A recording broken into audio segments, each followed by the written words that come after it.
स्वागत है PTC news ਵਿੱਚ ਸਾਰੇ ਦਰਸ਼ਕਾਂ ਦਾ ਤੇ ਮੈਂ ਹਰਪ੍ਰੀਤ ਸਿੰਘ ਵਿਚਾਰ ਤਕਰਾਰ ਲੈ ਕੇ ਤੁਹਾਡੇ ਸਾਹਮਣੇ ਇੱਕ ਵਾਰ ਫਿਰ ਤੋਂ ਹਾਜ਼ਰ ਹਾਂ। ਦੇਸ਼ ਦਾ ਬਜਟ ਆ ਚੁੱਕਿਆ ਹੈ। ਇਸ ਬਜਟ ਨੇ ਨੌਕਰੀ ਪੇਸ਼ਾ ਲੋਕਾਂ ਨੂੰ ਭਾਵੇਂ ਥੋੜਾ ਨਿਰਾਸ਼ ਕੀਤਾ ਹੋਵੇ, ਵਪਾਰੀ ਵਰਗ ਨੂੰ ਥੋੜਾ ਉਦਾਸ ਕੀਤਾ ਹੋਵੇ, ਪਰ ਇਸ ਬਜਟ ਨੂੰ ਜੇਕਰ ਓਵਰਆਲ ਮੋਟਾ-ਮੋਟਾ ਦੇਖਿਆ ਜਾਵੇ ਤਾਂ ਰੂਰਲ ਤੇ ਖੇਤੀ ਸੈਕਟਰ ਦੇ ਵੱਧ ਧਿਆਨ ਦਿੱਤਾ ਗਿਆ। ਹਾਲਾਂਕਿ ਕੁਝ ਗੱਲਾਂ ਇਹ ਵੀ ਮਾਹਰ ਕਹਿੰਦੇ ਨੇ ਕਿ ਲੌਂਗ ਟਰਮ ਹੈ, ਇਹ ਲੌਂਗ ਟਰਮ ਦੇ ਵਿੱਚ ਕਿਸਾਨਾਂ ਨੂੰ ਬਹੁਤ ਵੱਡਾ ਫਾਇਦਾ ਹੋਣ ਵਾਲਾ ਹੈ। ਰੂਰਲ ਏਰੀਆ ਦੇ ਵਿੱਚ ਲੋਕਾਂ ਨੂੰ ਬਹੁਤ ਵੱਡਾ ਫਾਇਦਾ ਹੋਣ ਵਾਲਾ ਹੈ। ਫੂਡ ਪ੍ਰੋਸੈਸਿੰਗ ਦਾ ਜਿਹੜਾ ਦੁੱਗਣਾ ਬਜਟ ਕੀਤਾ ਗਿਆ, ਇਹ ਡਾਇਰੈਕਟ ਕਿਸਾਨਾਂ ਨੂੰ ਇਸ ਦਾ ਇੱਕ ਵੱਡਾ ਫਾਇਦਾ ਮਿਲਣ ਵਾਲਾ ਹੈ, ਕਿਉਂਕਿ ਫੂਡ ਪ੍ਰੋਸੈਸਿੰਗ ਮੰਤਰੀ ਵੀ ਪੰਜਾਬ ਦੇ ਨਾਲ ਸੰਬੰਧਿਤ ਨੇ ਔਰ ਪੰਜਾਬ ਨੂੰ ਬਹੁਤ ਸਾਰੀ ਉਹਨਾਂ ਤੋਂ ਉਮੀਦਾਂ ਵੀ ਨੇ, ਕਿਉਂਕਿ ਪਹਿਲਾਂ 750 ਕਰੋੜ ਦਾ ਸੀਗਾ, ਹੁਣ 1400 ਕਰੋੜ ਰੁਪਏ ਦਾ ਬਜਟ ਰੱਖਿਆ ਗਿਆ। ਆਖਿਰਕਾਰ ਇਸ ਬਜਟ ਦੇ ਵਿੱਚ ਕਿਸਾਨੀ ਭਾਈਚਾਰੇ ਨੂੰ ਕਿਸ ਤਰ੍ਹਾਂ ਫਾਇਦਾ ਹੋਵੇਗਾ ਔਰ ਜਿਹੜੀ MSP ਤੈਅ ਕਰਨ ਦੀ ਗੱਲ ਕੀਤੀ ਜਾ ਰਹੀ ਹੈ ਹਰ ਫਸਲ ਦੀ, ਉਸ ਦਾ ਕਿਵੇਂ ਫਾਇਦਾ ਹੋਏਗਾ, 50% ਜਿਹੜੀ ਗੱਲ ਕੀਤੀ ਜਾ ਰਹੀ ਹੈ ਉਸ ਦੀ ਇਨਪੁਟ ਕਾਸਟ ਵਧਾਉਣ ਦੀ, ਉਸ ਦੇ ਵਿੱਚ ਉਸ ਨੂੰ ਕਿੰਨਾ ਕੁ ਲਾਭ ਮਿਲੇਗਾ। ਔਰ ਸਭ ਤੋਂ ਵੱਡਾ ਸਵਾਲ ਜਿਹੜੇ ਕਿਸਾਨਾਂ ਦੇ ਮਨਾਂ ਦੇ ਵਿੱਚ ਆ ਰਿਹਾ ਕਿ ਇਹ ਜਿਹੜੀ ਕਾਸਟ ਹੈ ਉਸ ਦਾ ਫਾਰਮੂਲਾ ਕਿਵੇਂ ਕੱਢਿਆ ਜਾਏਗਾ, ਇਹ ਕਾਸਟ ਤੈਅ ਕੌਣ ਕਰੇਗਾ, ਇਸ ਦਾ ਮੁੱਲ ਪਾਏਗਾ ਕੌਣ, ਇਸ ਤੇ ਵਿਚਾਰ ਚਰਚਾ ਕਰਾਂਗੇ। ਸਾਡੇ ਸਾਰੇ ਖਾਸ ਮਹਿਮਾਨ ਵੀ ਜੁੜਨਗੇ, ਪਰ ਉਸ ਤੋਂ ਪਹਿਲਾਂ ਇੱਕ ਰਿਪੋਰਟ ਦੇਖ ਲੈਂਦੇ ਆ, ਕਿਉਂਕਿ ਵੱਡੀ ਗੱਲ ਇਹ ਹੈ ਕਿ ਇਸ ਪੂਰੇ ਬਜਟ ਨੂੰ ਤੁਸੀਂ ਜਦੋਂ ਵੇਖੋਗੇ ਤਾਂ ਉਸ ਦੇ ਵਿੱਚ ਸਿਰਫ ਇੱਕ ਫੂਡ ਪ੍ਰੋਸੈਸਿੰਗ ਮੰਤਰਾਲਾ ਅਜਿਹਾ ਜਿਸ ਨੂੰ ਐਡਾ ਮੋਟਾ ਬਜਟ ਮਿਲਿਆ। ਉਸ ਦੇ ਪਿੱਛੇ ਕਾਰਨ ਕੀ ਨੇ? ਉਸ ਦੇ ਪਿੱਛੇ ਕਾਰਨ ਇਹ ਦੱਸੇ ਜਾ ਰਹੇ ਨੇ ਕਿ ਪਰਫਾਰਮੈਂਸ ਦੇਖੀ ਗਈ ਹੈ ਕਿ ਇਸ ਸੈਕਟਰ ਦੇ ਵਿੱਚ ਕੰਮ ਹੋਇਆ, ਇਸ ਸੈਕਟਰ ਦੇ ਵਿੱਚ ਕਿਸਾਨਾਂ ਨੂੰ ਫਾਇਦਾ ਹੋਇਆ, ਇਸ ਲਈ ਇਸ ਨੂੰ ਦੁੱਗਣਾ ਕੀਤਾ ਗਿਆ। ਇੱਕ ਰਿਪੋਰਟ ਦਿਖਾਣਾ ਤੁਹਾਨੂੰ। ਭਾਰਤ ਦੀ ਕਿਸਾਨੀ ਨੂੰ ਉੱਚਾ ਚੁੱਕਣ ਲਈ ਜ਼ਰੂਰੀ ਹੈ ਕਿ ਖੇਤੀਬਾੜੀ ਨਾਲ ਜੁੜੇ ਉਤਪਾਦਾਂ ਨੂੰ ਉਦਯੋਗੀਕਰਨ ਨਾਲ ਜੋੜਿਆ ਜਾਵੇ, ਜਿਸ ਦੀ ਕੋਸ਼ਿਸ਼ ਕੇਂਦਰ ਸਰਕਾਰ ਲਗਾਤਾਰ ਕਰ ਰਹੀ ਹੈ। ਕੇਂਦਰੀ ਮੰਤਰੀ ਹਰਸਿਮਰਤ ਕੌਰ ਬਾਦਲ ਦੀ ਫੂਡ ਪ੍ਰੋਸੈਸਿੰਗ ਦੇ ਖੇਤਰ ਨੂੰ ਵਧਾਵਾ ਦੇਣ ਦੀ ਲਗਾਤਾਰ ਕੋਸ਼ਿਸ਼ ਹੁਣ ਰੰਗ ਵੀ ਲਿਆ ਰਹੀ ਹੈ। ਇਹਨਾਂ ਕੋਸ਼ਿਸ਼ਾਂ ਨੂੰ ਹੋਰ ਬਲ ਦਿੰਦੇ ਹੋਏ ਇਸ ਵਾਰ ਦੇ ਬਜਟ ਵਿੱਚ ਫੂਡ ਪ੍ਰੋਸੈਸਿੰਗ ਦਾ ਬਜਟ 1400 ਕਰੋੜ ਰੁਪਏ ਕਰ ਦਿੱਤਾ ਗਿਆ ਹੈ, ਜੋ ਕਿ ਪਿਛਲੇ ਸਾਲ ਦੇ 715 ਕਰੋੜ ਨਾਲੋਂ ਲਗਭਗ ਦੁੱਗਣਾ ਹੈ। ਨਾਲ ਹੀ 42 ਨਵੇਂ ਮੈਗਾ ਫੂਡ ਪਾਰਕ ਬਣਾਉਣ ਨੂੰ ਵੀ ਇਸ ਬਜਟ ਵਿੱਚ ਮਨਜ਼ੂਰੀ ਦਿੱਤੀ ਗਈ ਹੈ। ਵਿੱਤ ਮੰਤਰੀ ਅਰੁਣ ਜੇਟਲੀ ਨੇ ਆਪਣੇ ਬਜਟ ਭਾਸ਼ਣ ਵਿੱਚ ਕਿਹਾ ਕਿ ਫੂਡ ਪ੍ਰੋਸੈਸਿੰਗ ਦਾ ਖੇਤਰ 8% ਦੀ ਦਰ ਨਾਲ ਵਧ ਰਿਹਾ ਹੈ। ਇਸ ਤੋਂ ਇਲਾਵਾ ਫਾਰਮਰ ਪ੍ਰੋਡਿਊਸਰ ਆਰਗੇਨਾਈਜੇਸ਼ਨਸ ਯਾਨੀ FPO ਨੂੰ ਟੈਕਸ ਦੇ ਦਾਇਰੇ ਤੋਂ ਬਾਹਰ ਕਰਨ ਦਾ ਵੱਡਾ ਫਾਇਦਾ ਵੀ ਇਸ ਸੈਕਟਰ ਵਿੱਚ ਕੰਮ ਕਰਨ ਵਾਲੇ ਕਿਸਾਨਾਂ ਨੂੰ ਮਿਲੇਗਾ। ਇਸ ਐਲਾਨ ਤੋਂ ਬਾਅਦ ਕੇਂਦਰੀ ਮੰਤਰੀ ਹਰਸਿਮਰਤ ਕੌਰ ਬਾਦਲ ਨੇ ਟਵੀਟ ਕਰਕੇ ਅਰੁਣ ਜੇਟਲੀ ਦਾ ਧੰਨਵਾਦ ਕੀਤਾ। ਉਹਨਾਂ ਲਿਖਿਆ ਕਿ ਫੂਡ ਪ੍ਰੋਸੈਸਿੰਗ ਖੇਤੇ ਲਈ ਬਜਟ ਦੁੱਗਣਾ ਕਰਨ ਲਈ ਅਰੁਣ ਜੇਟਲੀ ਜੀ ਤੁਹਾਡਾ ਧੰਨਵਾਦ। ਇਸ ਨਾਲ ਕਿਸਾਨਾਂ ਨੂੰ ਫੂਡ ਪ੍ਰੋਸੈਸਿੰਗ ਨਾਲ ਜੁੜੀਆਂ ਵੱਖੋ-ਵੱਖ ਸਕੀਮਾਂ ਦਾ ਲਾਹਾ ਲੈਣ ਅਤੇ ਉਹਨਾਂ ਦੀ ਆਮਦਨ ਵਧਾਉਣ ਵਿੱਚ ਮਦਦ ਮਿਲੇਗੀ। ਇਸ ਨਾਲ ਲੱਖਾਂ ਨੌਕਰੀਆਂ ਵੀ ਪੈਦਾ ਹੋਣਗੀਆਂ।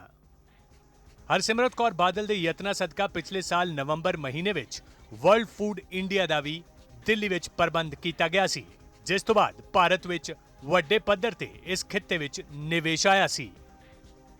ਕੁੱਲ ਮਿਲਾ ਕੇ ਬਜਟ ਤੋਂ ਸੰਦੇਸ਼ ਸਾਫ਼ ਹੈ ਕਿ ਸਰਕਾਰ ਉਸ ਮੰਤਰਾਲੇ ਦੇ ਨਾਲ ਖੜੀ ਹੈ ਜੋ ਲਗਾਤਾਰ ਕਿਸਾਨਾਂ ਦੀ ਮਦਦ ਲਈ ਯਤਨਸ਼ੀਲ ਹੈ। ਵਰਲਡ ਫੂਡ ਇੰਡੀਆ ਵਿੱਚ ਆਏ ਨਿਵੇਸ਼ ਦੀ ਹਰ ਕਿਸੇ ਨੇ ਤਾਰੀਫ ਕੀਤੀ ਸੀ ਅਤੇ ਪ੍ਰਧਾਨ ਮੰਤਰੀ ਮੋਦੀ ਨੇ ਬਜਟ ਤਜਵੀਜ਼ ਨੂੰ 700 ਕਰੋੜ ਤੋਂ 1400 ਕਰੋੜ ਕਰਕੇ ਇਸ ਕੰਮ ਨੂੰ ਜੰਮ ਕੇ ਸਰਾਇਆ ਵੀ। ਉਮੀਦ ਕੀਤੀ ਜਾ ਸਕਦੀ ਹੈ ਕਿ ਫੂਡ ਪ੍ਰੋਸੈਸਿੰਗ ਖੇਤਰ ਵਿੱਚ ਵਾਧੇ ਨਾਲ ਕਿਸਾਨਾਂ ਨੂੰ ਉਹਨਾਂ ਦੀਆਂ ਜਿਣਸ ਦਾ ਹੁਣ ਸਹੀ ਭਾਅ ਮਿਲ ਸਕੇਗਾ। ਫਸਲਾਂ ਨੂੰ ਵੇਚਣਾ ਅੱਗੇ ਨਾਲੋਂ ਸੌਖਾ ਹੋਏਗਾ, ਕਿਸਾਨਾਂ ਦੀ ਫਸਲ ਦੀ ਬਰਬਾਦੀ ਖਤਮ ਹੋਏਗੀ ਅਤੇ ਇਹ ਸਾਰੀਆਂ ਚੀਜ਼ਾਂ ਮਿਲ ਕੇ ਕਿਸਾਨੀ ਨੂੰ ਘਾਟੇ ਵਿੱਚੋਂ ਕੱਢ ਕੇ ਮੁਨਾਫੇ ਵੱਲ ਲੈ ਕੇ ਜਾਣਗੀਆਂ। Bureau report PTC news. ਜਿਸ ਤਰ੍ਹਾਂ ਪਹਿਲਾਂ ਹੀ ਅੰਦਾਜ਼ਾ ਲਾਇਆ ਜਾ ਰਿਹਾ ਸੀ, ਕਿਆਸ ਰਹੀਆਂ ਲਾਈਆਂ ਜਾ ਰਹੀਆਂ ਸੀ ਕਿ ਇਸ ਵਾਰ ਦਾ ਬਜਟ ਜਿਹੜਾ ਉਹ ਫੋਕਸ ਰਹਿਣ ਵਾਲਾ ਕਿਸਾਨੀ ਤੇ ਕਿਸਾਨੀ ਭਾਈਚਾਰੇ ਨੂੰ ਮੁਸੀਬਤ ਦੀ ਘੜੀ ਦੇ ਵਿੱਚੋਂ ਕੱਢਣ ਦੇ ਲਈ ਕੁਝ ਸਰਕਾਰ ਉਪਰਾਲੇ ਕਰੇਗੀ ਔਰ ਨਵੀਆਂ ਸਕੀਮਾਂ ਲੈ ਕੇ ਆਏਗੀ। ਕਿੰਨੀਆਂ ਕੁ ਇਹ ਸਕੀਮਾਂ ਕਾਰਗਰ ਸਾਬਤ ਹੋਣਗੀਆਂ, ਕਿਵੇਂ ਕਿਸਾਨੀ ਹੈ ਇਸ ਮੁਸੀਬਤ ਦੇ ਵਿੱਚੋਂ ਨਿਕਲੇਗੀ, ਇਸੇ ਤੇ ਵਿਚਾਰ ਚਰਚਾ ਕਰਨ ਦੇ ਲਈ ਸਾਡਾ ਖਾਸ ਮਹਿਮਾਨ ਹੈ। ਸਭ ਤੋਂ ਪਹਿਲਾਂ ਜਾਣ ਪਛਾਣ ਕਰਾ ਦਈਏ, ਫਿਰ ਅੱਗੇ ਵਧਦੇ ਹਾਂ। ਸਾਡੇ ਨਾਲ ਆਕਾਸ਼ ਜੰਦਲ ਜੀ ਮੌਜੂਦ ਨੇ, ਉੱਘੇ ਅਰਥ ਸ਼ਾਸਤਰੀ ਨੇ। ਇਸ ਤੋਂ ਇਲਾਵਾ ਭਵਮੀਤ ਟਾਈਗਰ ਚੰਡੋਕ ਸਾਹਿਬ ਮੌਜੂਦ ਨੇ, ਮਾਰਕੀਟ ਐਕਸਪਰਟ ਨੇ ਮੋਹਾਲੀ ਸਟੂਡੀਓ ਤੋਂ। ਹਰਿੰਦਰ ਸਿੰਘ ਲੱਖੋਵਾਲ ਸਾਹਿਬ ਮੌਜੂਦ ਨੇ, ਜਨਰਲ ਸੈਕਟਰੀ ਨੇ BKU ਪੰਜਾਬ ਦੇ। SK ਚੱਡਾ ਸਾਹਿਬ ਮੌਜੂਦ ਨੇ, ਉੱਘੇ ਪ੍ਰੋਫੈਸਰ ਨੇ UBS ਪੰਜਾਬ ਯੂਨੀਵਰਸਿਟੀ ਤੋਂ। ਔਰ ਦਿਨੇਸ਼ ਦੂਆ ਸਾਹਿਬ ਉੱਘੇ ਇੰਡਸਟਰੀਲਿਸਟ ਨੇ। ਬਹੁਤ ਬਹੁਤ ਸਵਾਗਤ ਹੈ ਸਾਰੇ ਮਹਿਮਾਨਾਂ ਦਾ। ਜੰਦਲ ਸਾਹਿਬ, ਮੈਂ ਸ਼ੁਰੂਆਤ ਤੁਹਾਡੇ ਤੋਂ ਕਰਾਂਗਾ। ਸ਼ੁਰੂਆਤ ਮੈਂ ਇਹ ਕਰਾਂਗਾ, ਇੱਕ ਪਾਸੇ ਸਰਕਾਰ ਇਹ ਕਹਿੰਦੀ ਹੈ ਕਿ ਅਸੀਂ ਫੋਕਸ ਕੀਤਾ ਕਿਸਾਨੀ ਦੇ ਉੱਤੇ, ਕਿਸਾਨੀ ਭਾਈਚਾਰੇ ਨੂੰ ਉੱਪਰ ਚੁੱਕਣ ਲਈ। ਦੋ ਤਿੰਨ ਉਹ ਆਪਣੇ ਤਰਕ ਵੀ ਦਿੰਦੇ ਨੇ, ਜਿਵੇਂ MSP ਤੈਅ ਕਰਾਂਗੇ, 1.5 ਗੁਣਾ ਤਨਖਾਹ ਕਮਿਸ਼ਨ ਦੇ ਵਿੱਚ ਵਾਧਾ ਹੋਏਗਾ, ਹੋਰ ਵੀ ਤਰ੍ਹਾਂ ਦੀਆਂ ਚੀਜ਼ਾਂ ਜਿਹੜੀਆਂ ਉਹ ਗਿਣਾਉਂਦੇ ਨੇ। ਪਰ ਓਵਰਆਲ ਜਿਹੜਾ ਕਿਸਾਨ ਭਾਈਚਾਰਾ ਉਹ ਜ਼ਿਆਦਾ ਖੁਸ਼ ਦਿਖਾਈ ਨਹੀਂ ਦੇ ਰਿਹਾ। ਉਹਦੇ ਪਿੱਛੇ ਕਾਰਨ ਕੀ ਹੈ? ਕੀ ਕਿਸਾਨ ਭਾਈਚਾਰੇ ਨੂੰ ਸਹੀ ਤਰੀਕੇ ਦੇ ਨਾਲ ਇਹ ਨੀਤੀਆਂ ਸਮਝ ਨਹੀਂ ਆ ਰਹੀਆਂ ਜਾਂ ਨੀਤੀਆਂ ਦੇ ਵਿੱਚ ਹਜੇ ਕਲੈਰੀਫਿਕੇਸ਼ਨ ਦੀ ਘਾਟ ਹੈ? देखो ਅਸੀਂ ਪਹਿਲਾਂ ਹੀ ਜਿਹੜਾ ਹੈ ਮੈਂ ਤੁਹਾਡੇ ਚੈਨਲ ਤੇ ਪ੍ਰੈਡਿਕਸ਼ਨ ਕੀਤੀ ਸੀ ਕਿ ਇਸ ਵਾਰ ਬਹੁਤ ਜ਼ਿਆਦਾ ਲੱਡੂ ਪੇੜਿਆਂ ਦੀ ਉਮੀਦ ਬਜਟ 'ਚ ਨਾ ਕੀਤੀ ਜਾਵੇ ਕਿਉਂਕਿ ਡੈਫਿਸਿਟ 3.4 ਤੋਂ ਜ਼ਿਆਦਾ ਹੋਣ ਦੀ ਉਮੀਦ ਹੈ। ਉਹੀ ਚੀਜ਼ ਹੋਈ ਹੈ। ਅੱਜ ਸਾਰੇ ਗੱਲ ਕਰ ਰਹੇ ਕਿ ਬਹੁਤ ਜ਼ਿਆਦਾ ਲੱਡੂ ਪੇੜੇ ਸਰਕਾਰ ਕੋਲ ਨਹੀਂ ਸੀ ਵੰਡਣ ਵਾਸਤੇ। ਡੈਫਿਸਿਟ 3.5 ਆਇਆ ਹੈ ਤੇ ਇਸ ਲਈ ਬਹੁਤ ਜ਼ਿਆਦਾ ਕੁਝ ਡਿਸਟ੍ਰੀਬਿਊਸ਼ਨ ਨਹੀਂ ਮਿਲਿਆ ਹੈ। ਜਿੱਥੋਂ ਤੱਕ ਕਿਸਾਨ ਭਰਾ ਨੇ, ਕਿਸਾਨ ਭਰਾਵਾਂ ਦੀਆਂ ਜਿਹੜੀਆਂ ਉਹਨਾਂ ਦੀਆਂ ਮੈਂ ਕਹੂੰਗਾ ਸੈਪਟਿਸਿਜ਼ਮ ਜਾਂ ਡਾਊਟਸ ਕੁਝ ਹੱਦ ਤੱਕ ਸਹੀ ਨੇ ਕਿਉਂਕਿ ਕੁਝ ਕਲੈਰੀਫਿਕੇਸ਼ਨਸ ਅਸੀਂ ਸਰਕਾਰ ਤੋਂ ਮੰਗੀਆਂ ਨੇ। ਜਿਵੇਂ ਸਭ ਤੋਂ ਪਹਿਲੀ ਗੱਲ ਆ ਰਹੀ ਹੈ ਕਿ MSP ਜਿਹੜਾ ਹੋਏਗਾ ਉਹ 50% ਹੋਏਗਾ ਇਨਪੁਟ ਕਾਸਟ ਦਾ। ਹੁਣ input cost is a very very vital thing ਕਿ ਉਹ ਇਨਪੁਟ ਕਾਸਟ ਜਿਹੜੀ ਹੈ ਲਾਗਤ ਦਾ ਨਿਰਧਾਰਨ ਕਿਵੇਂ ਕੀਤਾ ਜਾਏਗਾ ਉਹਨੂੰ ਲੈ ਕੇ ਸਾਨੂੰ ਹਾਲੇ ਤੱਕ ਕਲੈਰੀਫਿਕੇਸ਼ਨ ਨਹੀਂ ਮਿਲ ਗਈ ਕਿ ਲਾਗਤ ਦਾ, ਕਿਉਂਕਿ ਉਹ ਬੜਾ ਇੱਕ ਕੰਪਲਿਕੇਟਡ ਚੀਜ਼ ਹੈ। ਅੱਜ ਜੇ ਮੈਂ ਆਪਣੀ ਸਟੇਟ ਪੰਜਾਬ ਦਾ ਹੀ ਦੇਖਦਾ, ਕਿਸੇ ਨੇ ਕੋਈ ਸੀਰੀ ਨੂੰ ਨਾਲ ਲਾ ਕੇ ਕੰਮ ਕਰ ਰਿਹਾ, ਕਿਸੇ ਦੇ ਫੈਮਿਲੀ ਮੈਂਬਰ ਨਾਲ ਲੱਗੇ ਹੋਏ ਨੇ, ਕਿਸੇ ਨੇ ਠੇਕੇ ਤੇ ਜ਼ਮੀਨ ਲਿੱਤੀ ਹੋਈ ਹੈ। ਠੀਕ ਹੈ, ਸਾਨੂੰ ਇੱਕ ਇੰਡੀਕੇਸ਼ਨ ਮਿਲ ਰਹੀ ਹੈ ਕਿ ਸ਼ਾਇਦ ਵੇਟਡ ਐਵਰੇਜ ਲਿੱਤੀ ਜਾਏਗੀ ਅੱਡ-ਅੱਡ ਜਗ੍ਹਾ ਤੋਂ ਮੈਨੂਫੈਕਚਰਿੰਗ ਦੀ। ਵੇਟਡ ਐਵਰੇਜ ਤਾਂ ਲਿੱਤੀ ਜਾਏਗੀ ਜੇ ਸਾਡੇ ਕੋਲ ਕਾਸਟ ਆਫ ਪ੍ਰੋਡਕਸ਼ਨ ਦੇ ਵਿੱਚ ਸਾਰੇ ਜਗ੍ਹਾ ਇੱਕ ਸਿਮੈਟਰੀ ਜਾਂ ਪੈਟਰਨ ਆ ਰਿਹਾ। ਹੁਣ ਕਿਸੇ ਨੇ ਠੇਕੇ ਤੇ ਜ਼ਮੀਨ ਲਿੱਤੀ ਹੋਈ ਹੈ, ਕਿਸੇ ਨੇ ਸੀਰੀ ਨੂੰ ਨਾਲ ਲਾਇਆ ਹੋਇਆ, ਤਾਂ ਉਹਦੇ ਵਿੱਚ ਇਨਪੁਟ ਕਾਸਟ ਕਿਵੇਂ ਕਰਕੇ ਜਿਹੜੇ ਕੈਲਕੂਲੇਟ ਕੀਤੀ ਜਾਵੇਗੀ। ਦੂਜੀ ਗੱਲ ਇਹ ਆ ਜਾਂਦੀ ਹੈ, ਜਦੋਂ ਅਸੀਂ ਇਹ ਪੁੱਛਿਆ ਫਿਰ ਅਸੀਂ ਇੱਕ ਗੱਲ ਕਹੀ, ਸਾਡੀ ਤਰਫ ਤੋਂ ਇੱਕ ਰਿਕੁਐਸਟ ਗਈ ਮੇਰੀ ਆਰਗੇਨਾਈਜੇਸ਼ਨ akaashjindal.in ਦੀ ਤਰਫੋਂ ਕਿ ਤੁਸੀਂ ਇੱਕ ਕੰਮ ਕਰੋ, ਇਨਪੁਟ ਕਾਸਟ ਸਾਰੀਆਂ ਆਈਟਮਸ ਦੀ ਜਿਹੜੀ ਹੈ ਕਲੈਰੀਫਾਈ ਕਰ ਦਿਓ ਕਿ ਇਸ ਆਈਟਮ ਦੀ ਇੰਨੀ ਸਪੈਸੀਫਿਕ ਇਨਪੁਟ ਕਾਸਟ ਹੈ ਇਹਦੀ।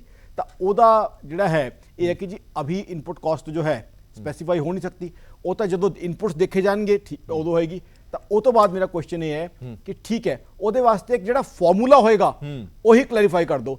ਤਾਂ ਮੈਂ ਸੈਂਟਰਲ ਗਵਰਨਮੈਂਟ ਨੂੰ ਰਿਕੁਐਸਟ ਕਰਾਂਗਾ ਕਿ ਇਹ ਜਿਹੜੀ ਸਕੈਪਟਿਸਿਜ਼ਮ ਹੈ ਸਾਰੀ ਇਹਨੂੰ ਸੈੱਟ ਅਸਾਈਡ ਕਰਨ ਵਾਸਤੇ ਇੱਕ ਕਲੈਰੀਫਿਕੇਸ਼ਨ ਦਿੱਤੀ ਜਾਵੇ। ਜੇ ਤਾਂ ਇਨਪੁਟ ਕਾਸਟ ਕਲੈਰੀਫਾਈ ਕੀਤੀ ਜਾ ਸਕਦੀ ਹੈ ਕਿ ਇਸ ਚੀਜ਼ ਦੀ ਇਨਪੁਟ ਕਾਸਟ ਕਿੰਨੀ ਹੈ, ਇੰਨੀ ਤੈਅ ਕਰਾਂਗੇ, ਤਾਂ ਐਟਲੀਸਟ ਕਲੀਅਰ ਹੋ ਜਾਏਗਾ ਕਿ ਕਿਸਾਨ ਭਰਾਵਾਂ ਨੂੰ, ਸਾਡੇ ਅੰਨਦਾਤਾ ਨੂੰ ਕੀ ਮਿਲਣਾ ਹੈ। ਜੇ ਹਲੇ ਨਹੀਂ ਕਲੀਅਰ ਕੀਤੀ ਜਾ ਸਕਦੀ ਕਿਉਂਕਿ ਵੇਟਡ ਐਵਰੇਜ ਦੇਖਣੀ ਹੈ, ਕਾਸਟ ਉਦੋਂ ਪਤਾ ਲੱਗੇਗਾ ਕਿ ਕਿੰਨੀ ਹੋਈ ਹੈ, ਤਾਂ ਐਟਲੀਸਟ ਕੀ ਫਾਰਮੂਲਾ ਹੋਏਗਾ ਉਹ ਫਾਰਮੂਲਾ ਤੈਅ ਕੀਤਾ ਜਾਵੇ ਤਾਂ ਕਿ ਸਾਰੇ ਕਿਤੇ। ਛੋਟੇ ਜਿਹੇ ਸ਼ਬਦਾਂ 'ਚ ਇਹ ਗੱਲ ਦੱਸੋ ਕਿ ਇਨਪੁਟ ਕਾਸਟ ਸਾਰੇ ਇੰਡੀਆ ਦੇ ਵਿੱਚ ਸੇਮ ਰੱਖੀ ਜਾ ਸਕਦੀ ਹੈ? ਕਿਉਂਕਿ ਪੰਜਾਬ ਦੇ ਹਾਲਾਤ ਹੋਰ ਨੇ, ਮਹਾਰਾਸ਼ਟਰ ਦੇ ਹਾਲਾਤ ਹੋਰ ਨੇ, ਹਰਿਆਣਾ ਦੇ ਹੋਰ ਨੇ, ਉੱਥੇ ਲੇਬਰ ਦੀ ਕਾਸਟ ਹੋਰ ਹੈ, ਉੱਥੇ ਬਿਜਲੀ ਦੀ ਹੋਰ ਹੈ, ਉੱਥੇ ਪਾਣੀ ਦੀ ਹੋਰ ਹੈ। ਕੀ ਇਨਪੁਟ ਕਾਸਟ ਸਾਰੇ ਇੰਡੀਆ ਦੇ ਵਿੱਚ ਇੱਕ ਰੱਖੀ ਜਾ ਸਕਦੀ ਹੈ? I think $1 million question. It's a wonderful question. I wanted somebody to ask that question to me. ਤੁਸੀਂ ਮੈਨੂੰ ਜੇ ਪੁੱਛੋ, ਮੈਂ ਤਾਂ ਇੱਕ ਪਿੰਡ ਦੇ ਵਿੱਚ ਇਨਪੁਟ ਕਾਸਟ ਸੇਮ ਦੀ ਗੱਲ ਨਹੀਂ ਕਰ ਸਕਦਾ। ਤੁਸੀਂ ਗੱਲ ਕੀਤੀ ਹੈ ਪੰਜਾਬ ਦੀ, ਮਹਾਰਾਸ਼ਟਰ ਦੀ ਬਹੁਤ ਵੇਰੀਏਸ਼ਨ ਆ ਜਾਂਦੀ ਹੈ, ਲੇਬਰ ਦਾ, ਇਲੈਕਟ੍ਰਿਸਿਟੀ ਦਾ, ਟਰਾਂਸਪੋਰਟੇਸ਼ਨ ਦੇ, ਹੋਰ ਤਰ੍ਹਾਂ ਦੇ ਬਹੁਤ ਖਰਚੇ ਆ ਜਾਂਦੇ ਹੈ। But even if a farmer is doing it in one land and the other one is doing in the parallel land, ਤਾਂ ਵੀ ਇਨਪੁਟ ਕਾਸਟ ਜਿਹੜੀ ਵੇਟਡ ਐਵਰੇਜ ਹੈ ਉਹ ਤੁਸੀਂ ਕਿਸ ਤਰੀਕੇ ਨਾਲ ਲਓਗੇ? ਅੱਛਾ, ਵੇਟਡ ਐਵਰੇਜ ਦੇ ਵਿੱਚ ਕੀ ਹੈ, ਲੈਂਡ ਦੀ ਜਿਹੜੀ ਪ੍ਰੋਡਕਟਿਵਿਟੀ ਹੈ ਉਹ ਵੀ ਅੱਡ-ਅੱਡ ਥਾਂ ਤੇ ਜਿਹੜਾ ਹੈ, ਈਵਨ 10 ਕਿਲੋਮੀਟਰ ਦੇ ਵਿੱਚ ਦੀ ਲੈਂਡ ਦੀ ਪ੍ਰੋਡਕਟਿਵਿਟੀ, ਅੱਛਾ ਦ ਵੇ ਟੂ ਡੂ ਫਾਰਮਿੰਗ ਉਹ ਵੀ ਡਿਫਰੈਂਟ ਆ ਜਾਂਦੀ ਹੈ। ਦੂਜੀ ਗੱਲ ਜਿਹੜੀ ਆ ਰਹੀ ਹੈ ਸਾਡੇ ਕਿਸਾਨ ਭਰਾਵਾਂ ਵਾਸਤੇ ਬਹੁਤ ਵੱਡਾ, ਜਾਂ ਰੂਰਲ ਇੰਡੀਆ ਵਾਸਤੇ, ਕਿਉਂਕਿ ਰੂਰਲ ਡਿਸਟ੍ਰੈਸ ਦੀ ਗੱਲ ਹੋ ਰਹੀ ਸੀ, ਬਹੁਤ ਵੱਡਾ ਐਲੋਕੇਸ਼ਨ ਕੀਤਾ ਗਿਆ ਹੈਲਥ ਵਾਸਤੇ।